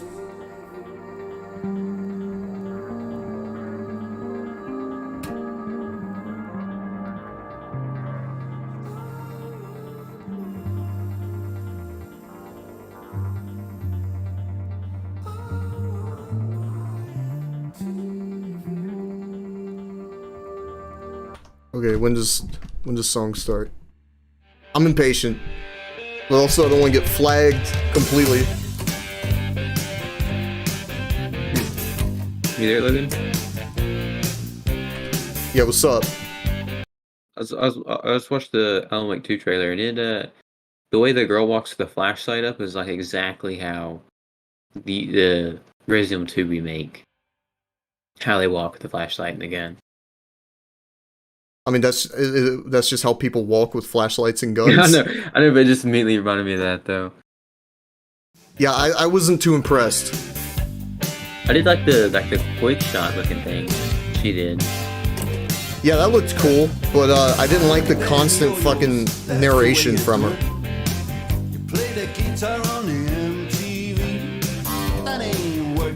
I don't get in the trailer they're reloading like every like 3 loads. Yeah, I know. That was very like Call of Duty.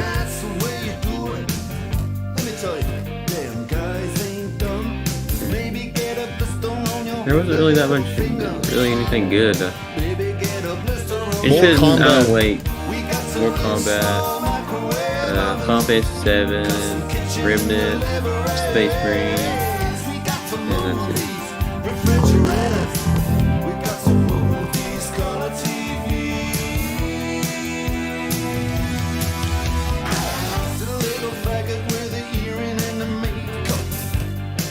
This bass has like no sound whatsoever. You still streaming? Yeah.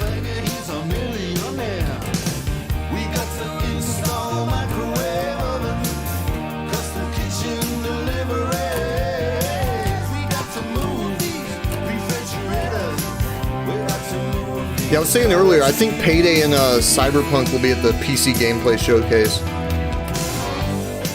When's that? Saturday?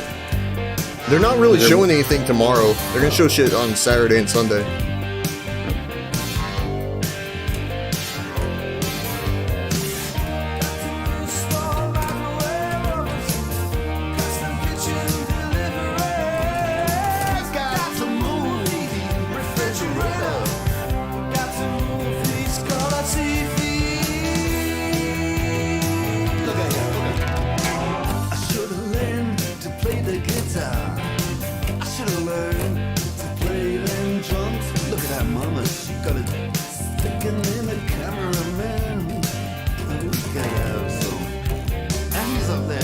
What's that? Hawaiian noises. He's banging on the bongos like a chimpanzee. Oh, that ain't working. That's the way you do it. Get your money for nothing. Get your chicks for free. We got to install microwave oven, custom kitchen delivery. We got to move these refrigerators. We got to move these color TVs.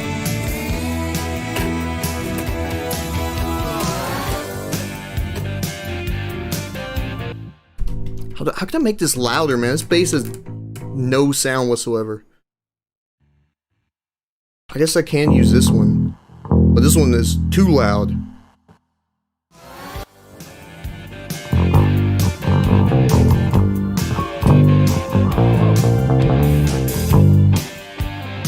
Maybe I can do that. Do I like cliffhangers? It depends.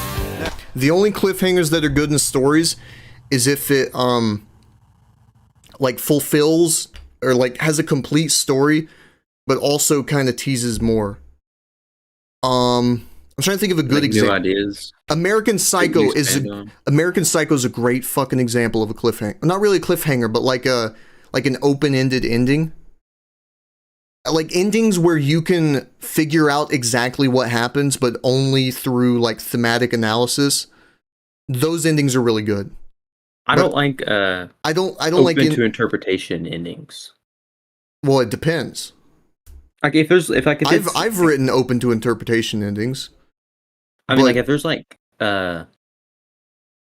American Psycho had those clues throughout the movie.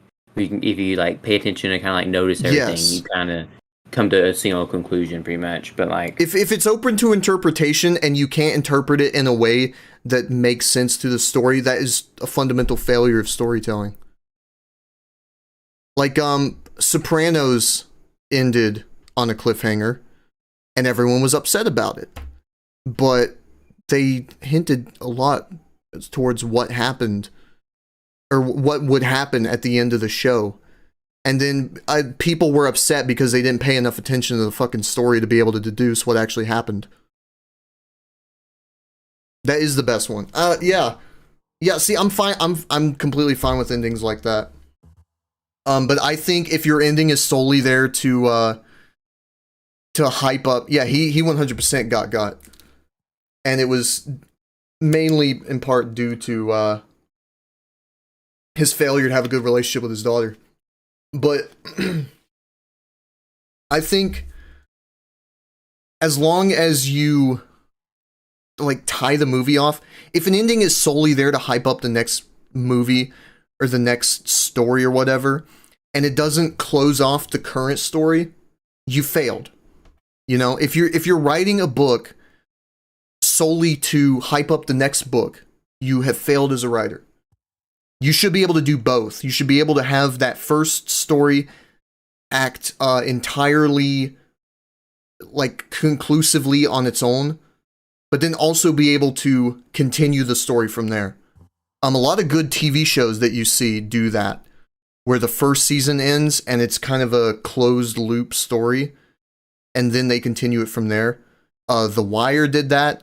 Breaking Bad did that. Certain things should remain untold. Not necessarily. But like I guess American Psycho is a good example. Yeah, exactly. They do that on TV because they may not get renewed. That's right. That's why in Better Call Saul in season 2 they had to undo some of the decision. It wasn't very good because they had to make like very conclusive decisions at the end of the show that they had to undo because they basically tied off his character arc completely, and they had to walk back a bit and essentially tell it again, but way slower. But yeah, sorry, what were you gonna say? I don't like I don't like it when things are open to interpretation. The like Dying Light too. Like the following, they didn't say which ending was canon, and then like you can like we just you can believe wherever you want. I'm not caught up. I'd have to replay that. But like if the story hints the entire time as to which decision Kyle Crane should pick or would pick, then it's not the player's fault for picking the different ending. Yeah, no, but like when two came out, they didn't say which one was canon. Him coming. Well, yeah, because 2 is completely because 2 is a dog shit game that doesn't at all continue on from the first one. I also don't like things that are like never get explained. Like that's one thing I can like stuff like Dead Space and like Callisto Protocol and Dying Light and stuff. I do not like it if they don't explain what caused it and the outbreak or whatever. Like Walking Dead never explains it or anything like that. Because it's not crucial to the story being told. Yeah, that's what I'm thinking about the whole time. That's more interesting. Well, that's more. Yeah, it might be, but that's not the story that's being told. You want something in the world to be explained that doesn't need to be explained. But if it was explained, I get it. I'd be vastly more interested in it and how it works. Yeah, I get that, but that's appealing to me, I guess. That's more so a complaint about world building, though. Yeah. Like, what do you think? What do you think of Pulp Fiction and the briefcase? You're never told what's in it. Do you feel like that is something that should have been revealed that was left untold? No. I don't remember. It's been a while since I've seen that movie, but I don't really think it was. Honestly, don't even remember the whole plot of the suitcase. Because I remember what's the in diner scene. Yeah, what's in the suitcase ultimately doesn't matter. What matters is it's valuable enough to warrant all this fucking fighting and chaos over it. You know. It's Yeah, I'm okay with that. Like something like that because. Yeah. Yeah. Okay, so what if you had a story? It's funny I mentioned this because you didn't see the end of True Detective, but like it's something like True Detective, right? Where the entire story is about someone who's like a nihilist, who just thinks like everything bad in the world is like absolute. But then by the end of the story, they become an optimist. And then, well, I'm not explaining this very well. If the theme of the story is maintaining optimism, and you don't want to know, and you don't know what's going to happen next, but it leaves two potential options, one good and one bad, do you think you'd be able to draw the conclusion? Yeah, is like the story has clues or whatever to it. Let's say each option is equally set up, or is just as likely to happen. But the only thing like drawing you towards one option over the other is themes, right? And it's up to you to determine whether you want to be optimistic about it or pessimistic. You know? Yeah, I like that. Okay. I see. I think it's all. I'm fine with them, but you have to, in the grander scheme of things, with the theme, the answer should be there. Just require a lot of insight and digging. I do not like. I don't know how to describe the twist, but twists where a character misremembers something. Oh god, like Amnesia? Yeah, I fucking hate that so much. Like in Dying Light 2, how Aiden thought Mia was his sister, and then it's revealed she wasn't. And he knew it the whole time, he just forgot. I hate that shit so much, man. Yeah, no, it's like, if he remembers in the flashbacks her calling Walt's dad, and he's her sister, and he never questions Walt's being his own dad. Plot points that only reveal whenever the story requires them to. They don't uncover naturally. They're there hidden the whole time, and it's only when the story requires them to be revealed that it's so stupid. Callisto Protocol did it, because like, spoilers, but I don't give a fuck.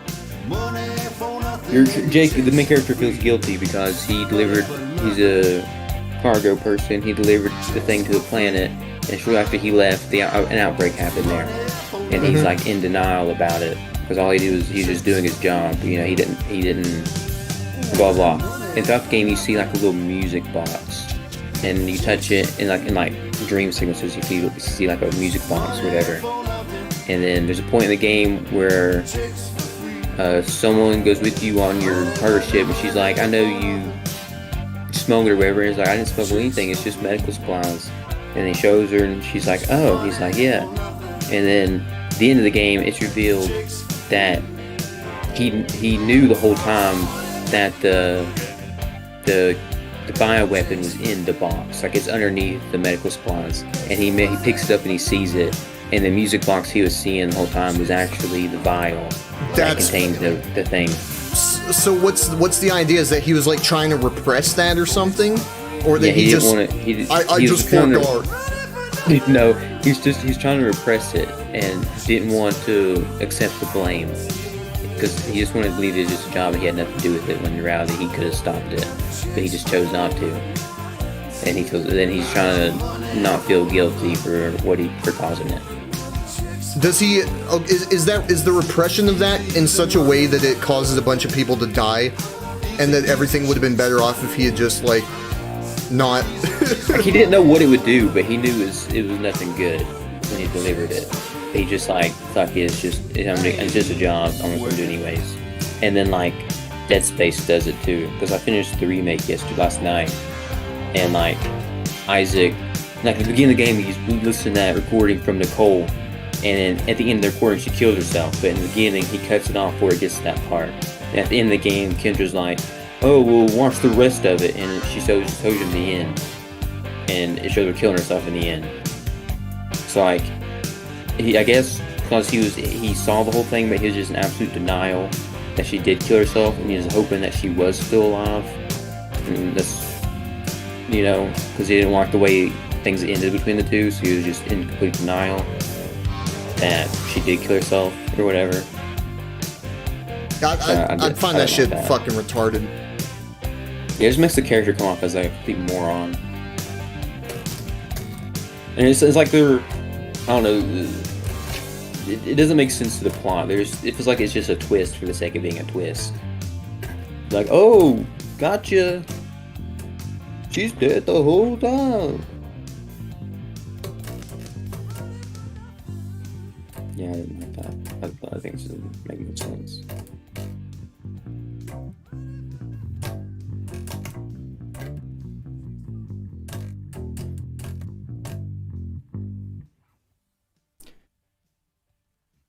Yeah, I think video games need a severe shakeup. I think a lot of people began to realize now, hey, most video games actually aren't well written.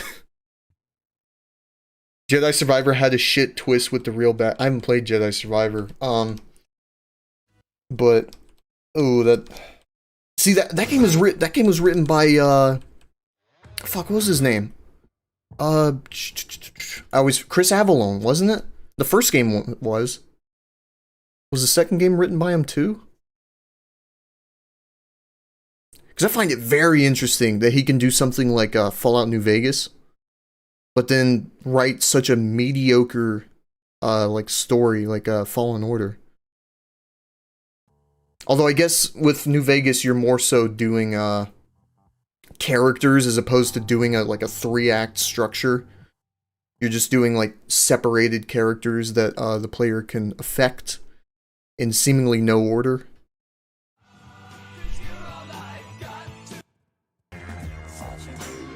Oh, I gotta play this. This song is in Mr. Robot. I have to rewatch that show, man. I need to finish that show, actually. You never finished it? No, I got to season 3. 3 or 4, can't remember. Yeah, I wish the creator of that show wasn't such a fucking retard on Twitter. I wish he'd just shut the fuck up and let people enjoy it. Like, if you're a Trump supporter and you like my show, you clearly don't know what it's about. Like, bro, your main character's schizophrenic and he's a terrorist, and he's supposed to be the good guy? Like, that entire show tells you, like, your fucking, like, communist utopia fails in spectacular fashion. I don't get how that even correlates to one another. If you like this person, you're not going to. It doesn't. There's like two lines in that show where he's just like directly making fun of Trump. In season 4, what the fuck is his name? The guy who wears drag was at like Trump Towers. He's like, the owner's a buffoon or whatever. Well, you showed him, didn't you? Yeah, it's dude. You did such a good job of creating these fucking characters, doing this shit, amazing cinematography, everything. Just leave real world, like you're doing a political show anyway, so leave real world politicians out of it and let people draw their own conclusions. Velma is peak HBO.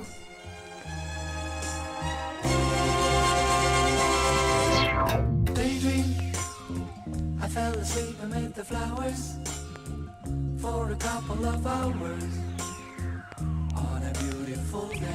Oh wait, I just realized. Oh no. Daydream, I dream of you amid the flowers.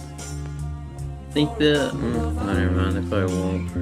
Such a beautiful day. What? I was about to say, I wonder if they'll show any more Dragon's Dogma 2 this weekend. Oh, they did show while you were gone. They showed a Baldur's Gate 3, like a 1.0 trailer.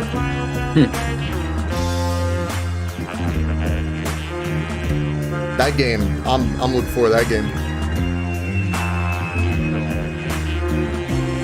You get frustrated by that, about the turn-based combat being complete bullshit. People just randomly skip you out of nowhere. I feel like that game's. Oh, sorry, go ahead. How the enemies will have can have no cooldowns on any of their abilities. Did you have that issue with Divinity? Yeah.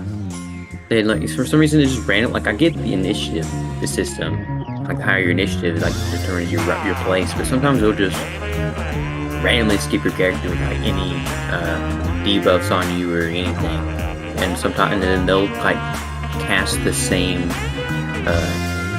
Like if you cast them, they get like 3 turns you can use it again, but they'll do it like back to back, and it feels like they have way more action points than you do. Yeah, I still feel like Baldur's Gate 3 though is kind of what BioWare should be doing, but aren't doing.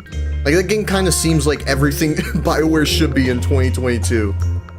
Like in terms of all the choices and like just the storytelling. Mm-hmm. So, I wish it was more RTS, like. Okay, Like as opposed to turn-based. Yeah, like Dragon Age Origins or something. Not necessarily that, but you don't have to wait turns.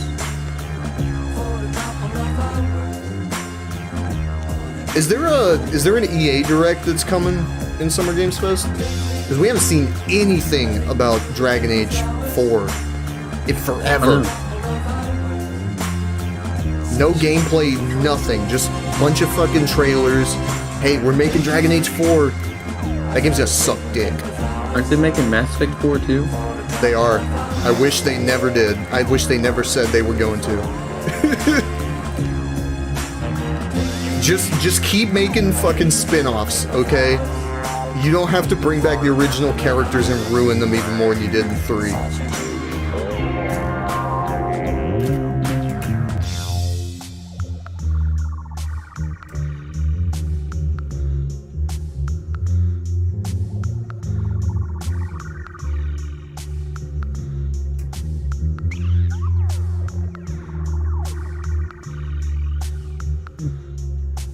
It's been like, what, 10 years? I think it will have been 10 years by the time Dragon Age 4 comes out, between it and Inquisition. That's crazy.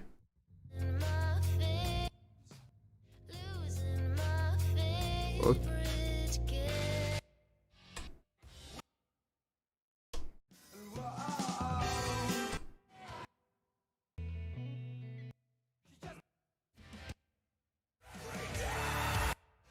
Five-finger death punch. Dude, I love Caden, but Jesus Christ. Some of his bands that he likes. This is like something you'd hear in like a stick figure animation. Like in the 2008 like YouTube stick figure animation. I gotta play it. Oh, I don't even get to play for half the song.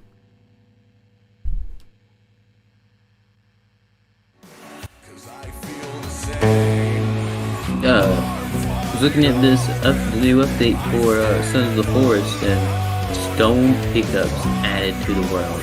Was there not stone in the game? I don't know. I didn't play that game that much. Fireplace, stone walls, stone beams, and stone top. It makes it seem like there wasn't stone. Okay. I don't know.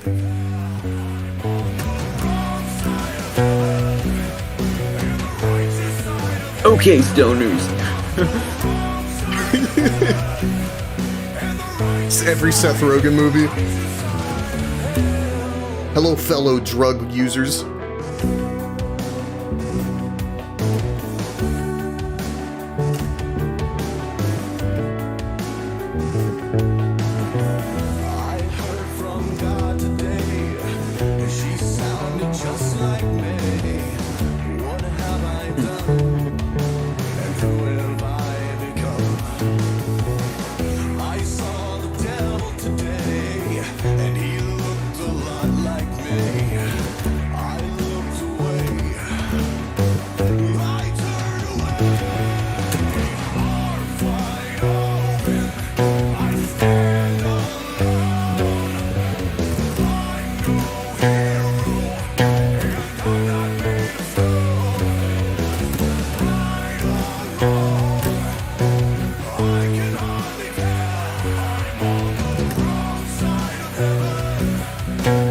I don't know why I keep adding that extra fucking E there.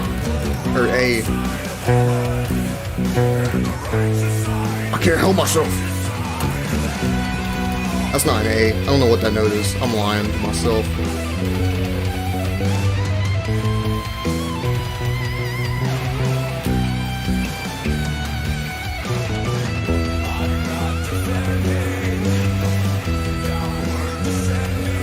This is gonna be like a troll review. What? For what? Grounded. What about? You know, like the review Yeah, formats on Steam, the graphics, blah blah, all the Oh check god, marks. dude, I hate those so fucking much. It's so lazy. They made the graphics the highest. You will forget what reality is. Oh yeah, Gameplay. I'll forget what reality is when I'm like 2 inches tall in a fucking like bug killing game. I mean, the graphics are nice, but I mean, they're not like hyper realistic or anything. It has an art style to it, like cartoon. Yeah. So yeah, Like every like survival crafting game like that has, they all look the same pretty much. Like Subnautica, Raft. grind, average grind level, story. It'll replace your life. That's the highest, by the way. And then game I don't time want to short. play a game that ruins my life. I don't have the game time short, but an average grind level. An average what? Grind level. Oh.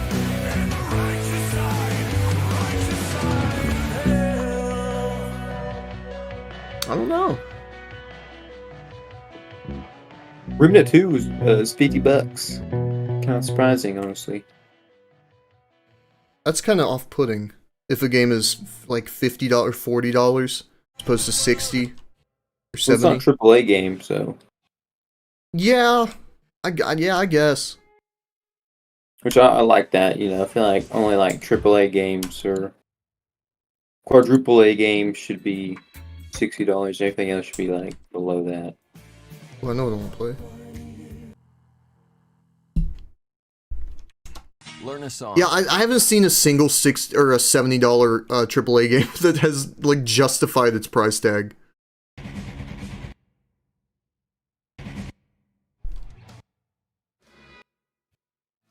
Oh, do I not have it?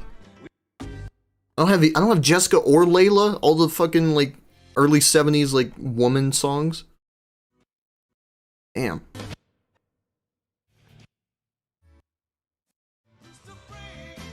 Well, I think I'll do one more and I'll Non-stop play. swap over.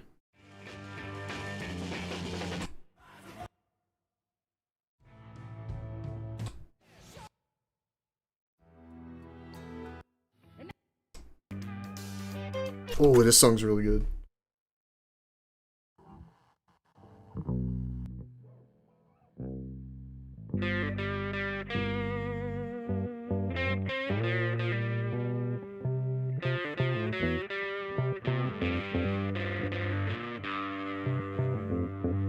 That's it.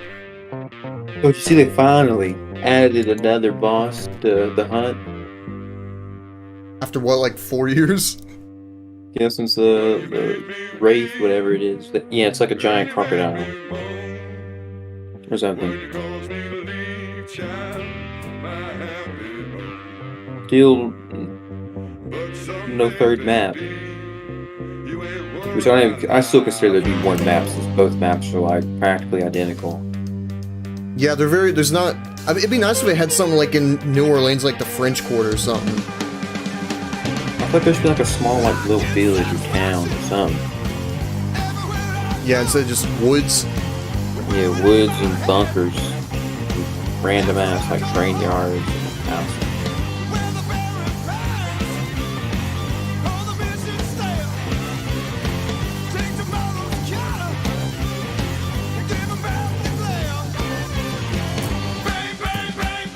How many people playing PUBG? 82,000. That's more people than Siege. Playing what? Yeah, more people playing PUBG than Siege. Oh, it's all Chinese people. Yeah, no. A game got taken over by the Chinese like 2 or 3 years ago, and they're like its sole demographic.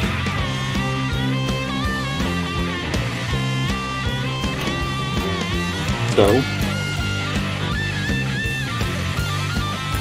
I might download it. I just find it kind of funny. Because the game kind of died and got revived.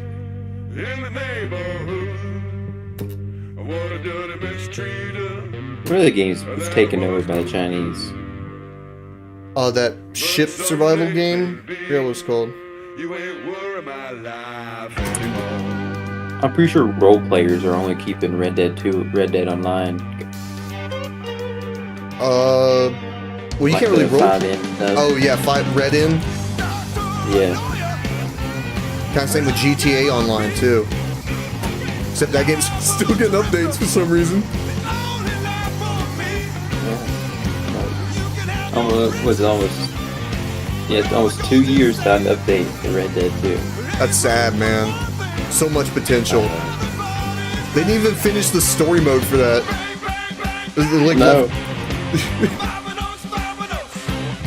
They had one update to it, and that was it. That's so sad, though. You know what I realized? I mean, I skimmed through the 90 leaked clips of GTA 6. One of them showed them testing online. There was someone was playing as an online character, and they were carrying around another person's dead body. What the? Really hope there's like that. The gameplay is more like Red Dead 2. Like It is. It is. You got grab people, punch them, choke them. Oh, I don't know about that. And like interact with them, But like hold R2 and. Yeah, you can do shit like that. Did you see any of the clips? Yeah. It's gonna be like, and this is what I said it should have been from the get-go. I'm glad they're doing it. It's gonna be like Red Dead 2, but like real time, like super grounded. Can't just have a weapon wheel and shit. Yeah. You have an inventory and you have a bag you can carry around and like put loot in and shit. I know one of the clips there was a guy at a dockyard opening up like containers, and I think the containers have like randomized loot, so you can break into shipping containers on dockyards and shit.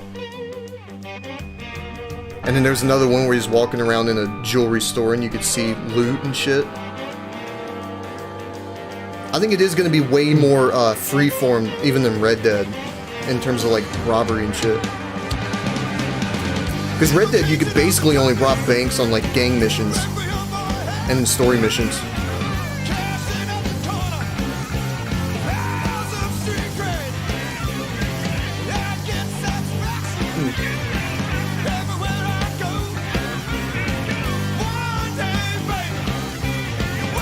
Wish they did. Almost been a year since the last Exanima update too. That game's never getting done.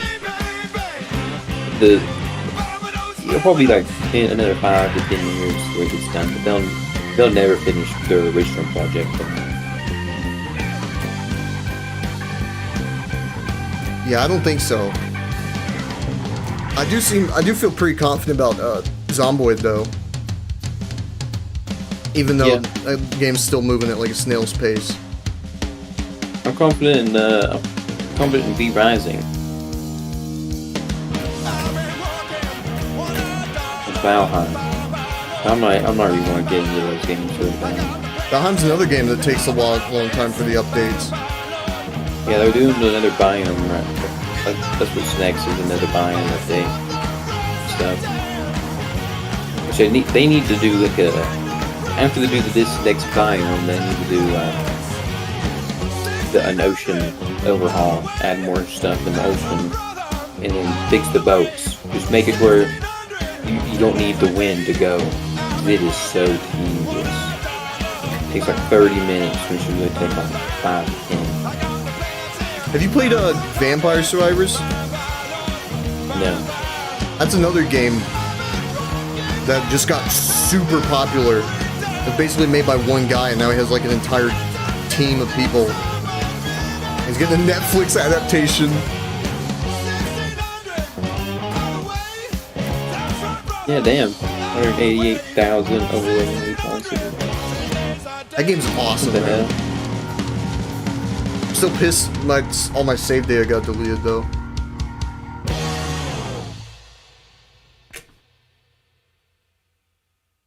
You ever see V Rising? I've seen gameplay of it. Doesn't really appeal to me. The only reason I would play like one of those like overhead RPGs is for the story. Yeah, it doesn't have a story, but it's. I didn't play multiplayer because I don't want to deal with that shit. I just play by myself though, but it's really fun. Like for a solo experience, it's a lot of fun. Building your castle and killing the Non-stop bosses and play. going to towns and stuff. The sunlight mechanics and all that. It was a lot of fun. They did like the first like major update.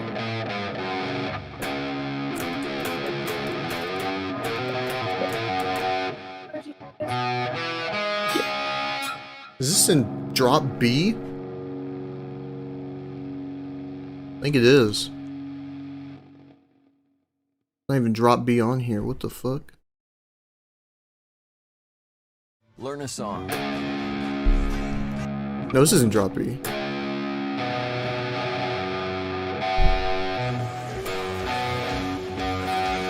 Oh, it's C sharp. Non-stop play. C sharp on here? It's just gonna be a bunch of King Giz songs. Learn a song. Hey man.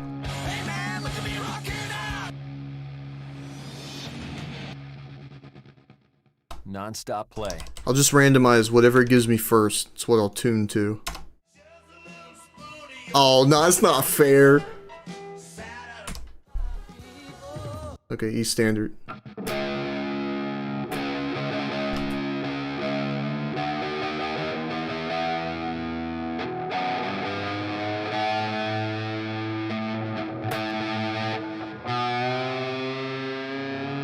I haven't strung this thing in like a year. My snap on me.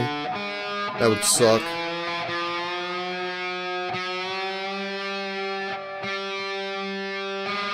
Sliced my arm before string snapping on me. It's not fun.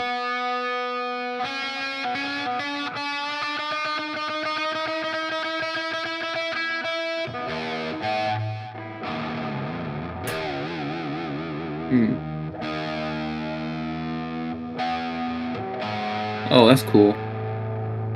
The Assassin's Creed franchise sale, and then like, on the page, when you click it, if you scroll down, it shows the game timeline, like Odyssey, then Origins, and Valhalla, then the first game.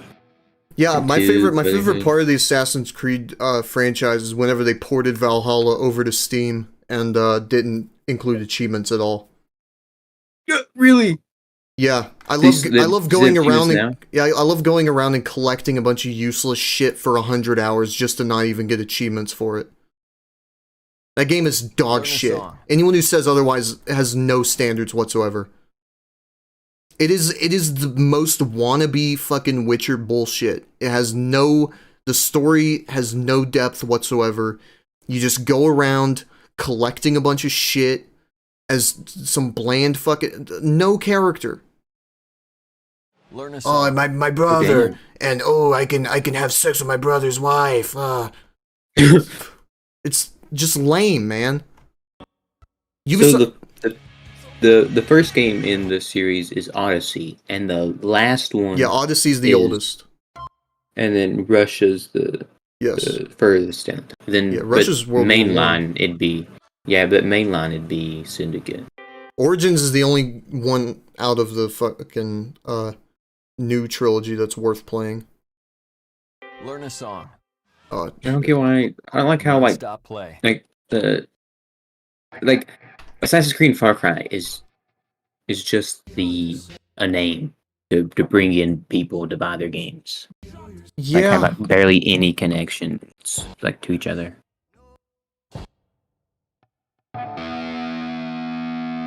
And the thing is, because Ubisoft are such idiots, is that all their games, they homogenize. If they get a good idea in a game and people like it, they put it in every other fucking game. You saw this with Assassin's Creed Origins when that game came out. Everyone really liked that game. They liked that Assassin's Creed was an RPG now, and it had a pretty okay story. So what did Ubisoft decide to do? Well, we're making a new Ghost Recon game. Let's add a bunch of leveled gear to a tactical shooter. What the fuck is wrong with you? I don't get it. And then of course everyone hated that because it's a Ghost Recon game. It's not Assassin's Creed. Why did you do that? And then they spent the next 2 years of Ghost Recon Breakpoint's post-launch cycle removing all the stuff that they put in the game in the first place. Like, hey, let's spend these 2 years post-development to just make it what it should have been in the first place. Oh man. Yeah. How has this company not been bought out yet? I'm looking at Far Cry and like, Far Cry 3 and 4 were good, and then they did Primal. I never played Primal, but at least it's unique and different. And then that's when they like 5 and New Dawn 6. Yeah, they just ran out of ideas. I know you hate Far Cry 2. I think they should have stayed in that direction. They shouldn't have made it so actiony and bland. Far Cry 3 worked because the entire story was about how like the senseless violence and shit was affecting the protagonist. But then beyond that, it's just is nonsense. 2? Huh? 2? No, 3. Oh, yeah. Far Cry 2 is the best. I'm glad someone agrees with me. Man, I hate it. You go around clicking those little diamonds, just doing like the same mission. Yeah, but you can't argue that game wasn't revolutionary. Like, it's used to the, I think it was the Cry engine.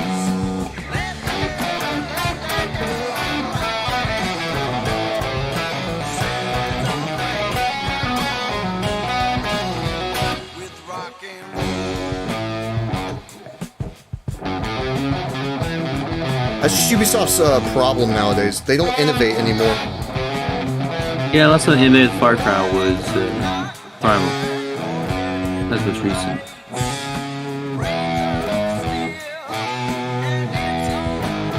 Yeah, I think they were on a roll with like 3 and Blood Dragon, 4, and then just drop. 4 was basically just them saying more of the same, please. Yeah, but at least it had another really good villain. What the fuck is on my hand? Oh, I thought it was like a spider or something. Never mind. What were you saying? Me? Yeah, what were you saying? I said at least 4 had another really good, like, solid villain. Yeah. Not a protagonist though. Not a solid protagonist. Yeah. They Peggy Man pretty much like stole the show.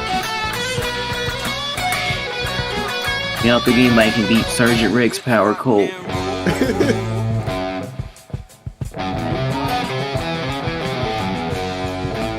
And then Far Cry 6's DLC, they brought back Voss. See, so is he alive? Yes, he's alive. Somehow. He's like, I don't fucking know. All I know is Michael Mando's outgrown Ubisoft now. After Better Call Saul, they need him more than he needs them. Yeah, to get Gus to bring people in for 6. Yeah, that's the second Breaking Bad universe character they had. The second Better Call Saul character. That's what they... yeah, I think that's just what they're going to do now. Because that story was dog shit. The best ending in that game is just leaving the island. Bye, I don't give a fuck about you. Yeah, the best ending in 4 is staying. Yeah, just sitting there. Yeah. 5, I guess, leaving. I mean...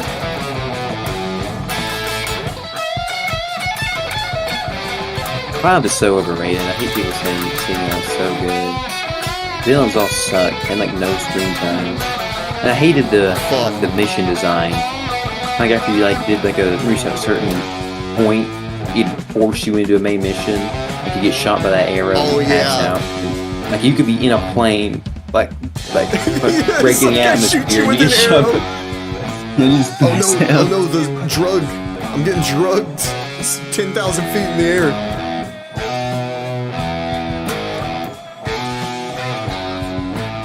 Remember we broke the game. you had like the first DLC, the laser weapon. It's so OP, and you dropped me it so I could use it. At least I remember that. Yeah, you got like the first one looked at Marge DLC or something. And then you dropped the OP weapons. You need to drop them to me and get them, and then you could get it for yourself. And they were like really OP. That game's DLCs were so shit.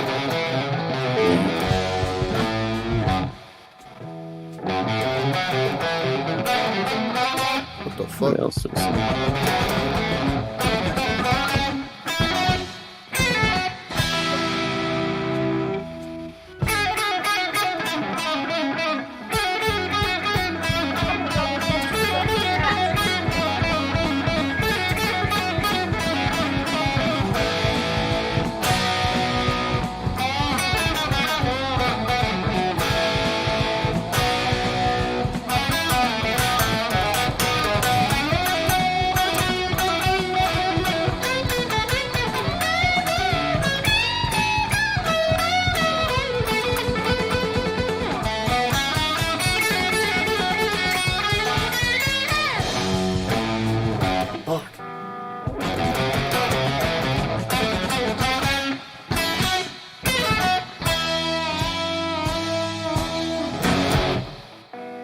Why am I getting this black stuff all over my hands? I thought one of them was a spider because it was like star-shaped. I don't know where that's coming from. Ah. That was not a good playing of that song.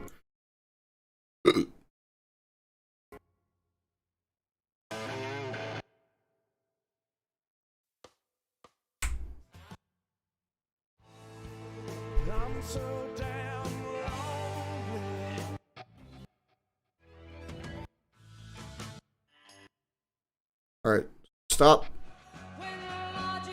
I'm back. That song's too easy. AEW Fight Forever over MK1. Corey, have you seen any gameplay of AEW Fight Forever? What? AEW Fight Forever. It's a wrestling game. No. Well, you don't know about AEW, but it's made by the guys who made like the old WWE games that we used to play.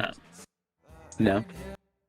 You can get on like a skateboard and ride around and like jump off of it and tackle people. It looks, when you see it though, you'll think it's not good. Like it doesn't look good. And I'm inclined to agree. I'd have to see that game release first. Oh, AEW. Yeah.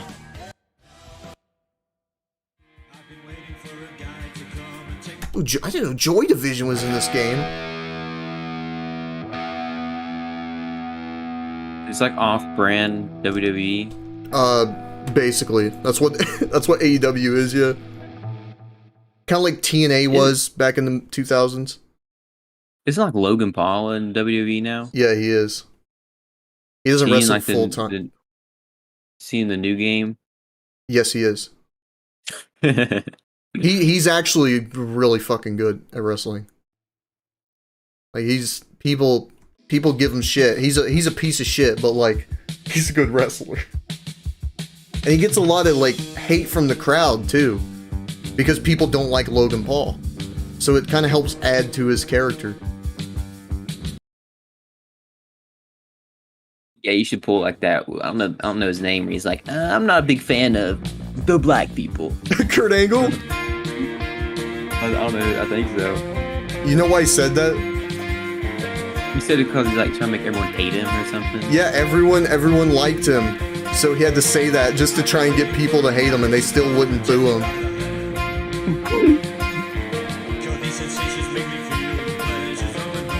Yeah, look up. Like WWE's like rednecks and stuff. I don't know about that. I mean, like not.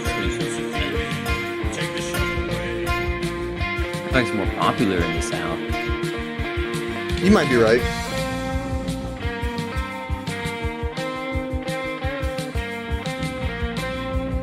But yeah, look up Logan Paul Royal Rumble Ricochet. Hang on.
Like,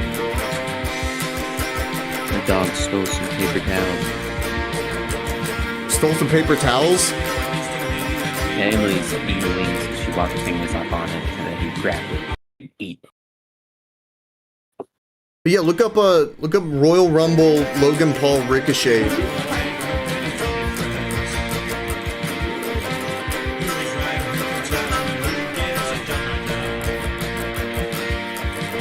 On Bing or Internet Explorer? On Bing or Internet Explorer? On YouTube. Or sorry, on Daily Motion.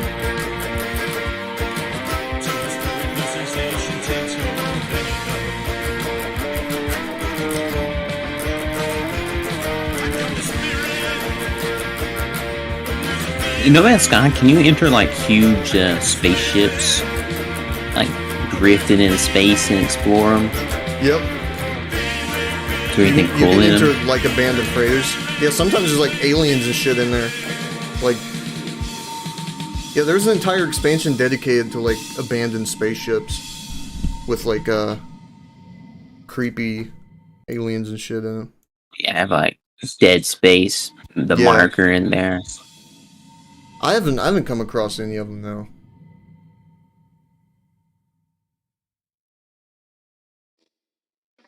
What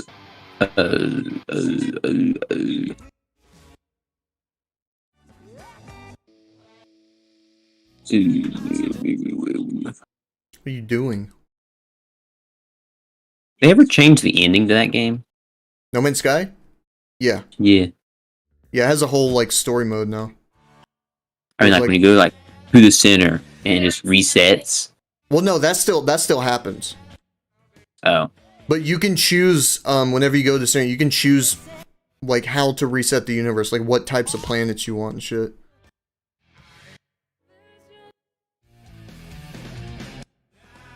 You build a Star Destroyer and blow up planets. You can't blow up planets. Is there a planet cracker? What? Like Dead Space? How like they like the planet crackers are like take like a huge chunk out of the planet and then they'll smelt it and get all the minerals from it and then release all like the excess and like waste stuff and they'll keep doing that to the planet. It's gone completely. No, that's just Dead Space. I mean, that'd be a good way to get a lot of resources though.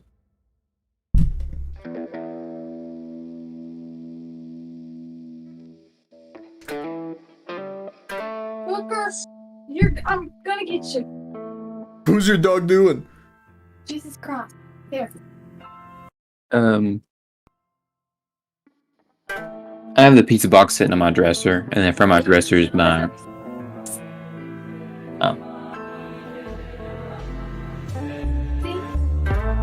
Only that one episode is for Gary.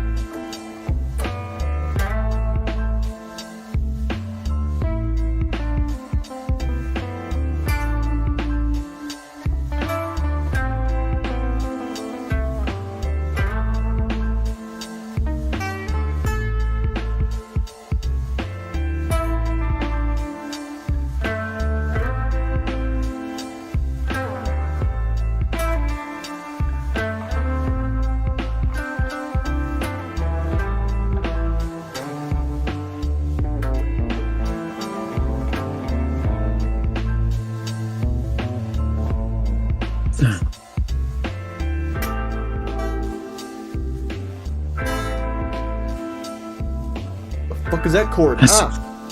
Do you see that? You know the game The Day Before? Is that what it's called, right? Yeah, like Scam. Scam. Yeah, so they released a new trailer, and it was just like a car driving. Was it like a Lambo? Yeah. I have Did no they- idea. I have no idea what. I think- Sorry, go ahead. I think they had the end of the trailer. It's like a 30-second trailer, just like car driving. And I'm pretty sure it wasn't even in-game like footage. And then they showed like a release date or something like November. What were you saying about JT? He sent me that, or recommended me that game on Steam. He was like, "This game looks good. We should play it." Like, dude, that's a fucking asset flip. Yeah, that game will never come out. It'll just keep doing that for like another year, and then I'll just drop off face the planet. I forgot who it was that did like a deep dive on that company. But yeah, it's super scam. Like, didn't they have a really history of doing stuff like that? Well, yeah, and they're making another game in the process of that one, too.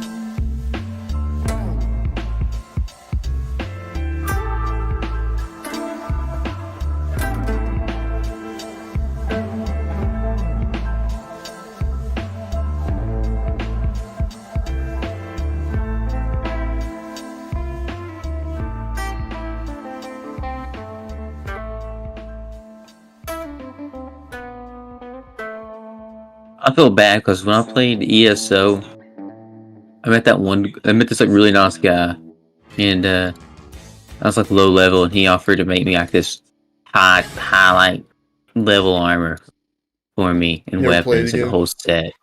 Yeah, he did, and that took like 4 hours. I just ended the base talking to him and this other dude he's making stuff for. I was in there talking to him, and he's like, he had like some like super rare and like hard achievement. Like I think it was like you had to be like #1 in like this PvP mode for like 24 hours straight or something. Or by the end, I can't remember what it was. So you have to play for 20 hours, 24 hours straight? Yeah, you had to be like #1 in this PvP thing for until it ended, or for 24 hours or something like that. He said it was like hell, but he got it. I've seen like videos about it. It's like really hard to get.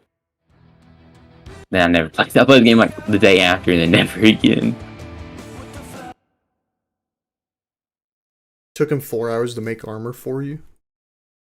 Well, he had to like, me and the other guy, yeah. There's like a lot of... He had to ask us a bunch of questions about it. Like what type and all that other stuff. That's why I like the Old Republic, man. It's just more of a fucking BioWare RPG than it is an MMO. Yeah, but it was a memorable experience, though.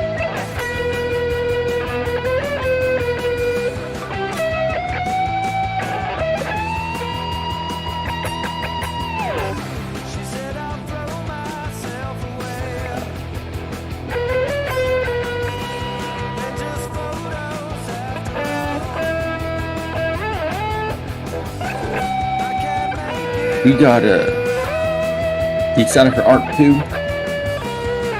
Vin Diesel? Yeah. I said they give him his white tank top.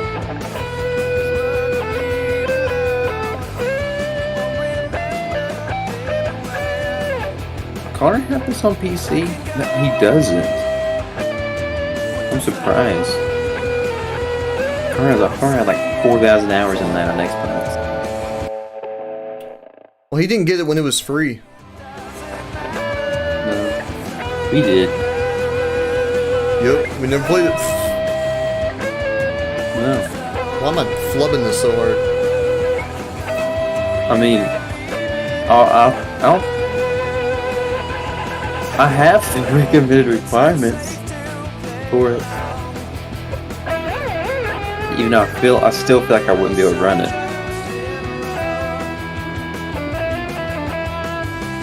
If I start the game and I don't get sold into slavery within 10 minutes, I'll be disappointed. What, like Kenshi? Yeah. I saw TikTok videos a while back how people were doing servers and they immediately get pranked and then kidnapped and sold off.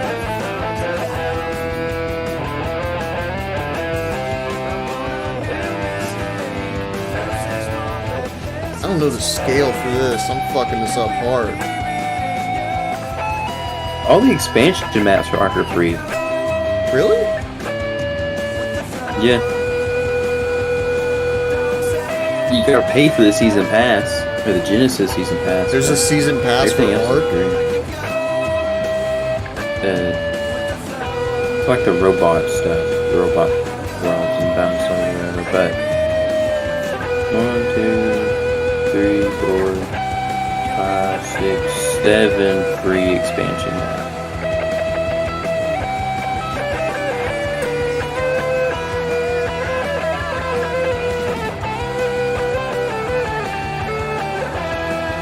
See, people who made the Outer Wilds are making a dinosaur game.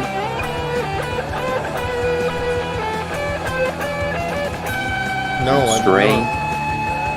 Called The Lost Wild.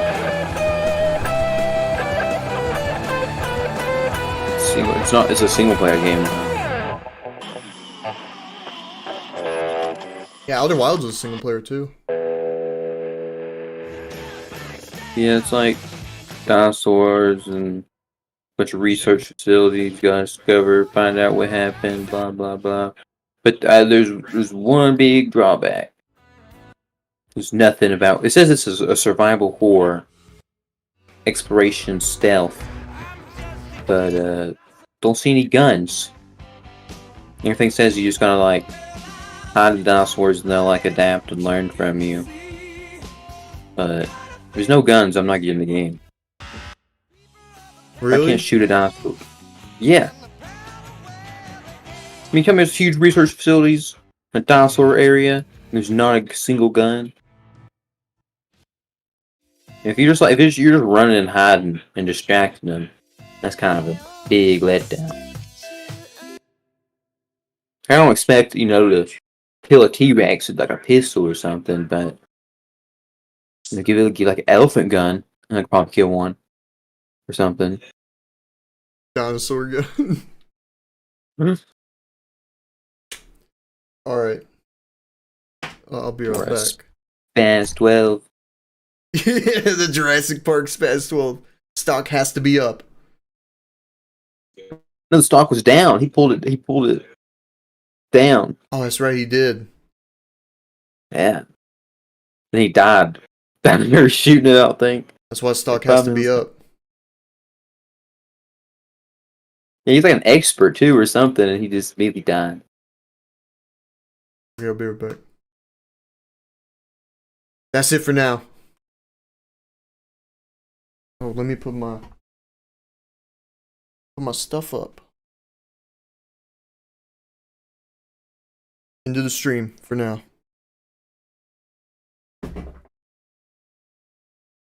We'll be back Saturday, and we'll be back Sunday. We won't be back Monday. But hopefully one of those days we'll get to see Phantom Liberty, and I'll be doing some catching up too. If anything drops today or tomorrow, we'll be talking about it. We'll be seeing what's good. But that's it for now. Grundy came on a Monday. Yep. And Logan's leaving on a Thursday.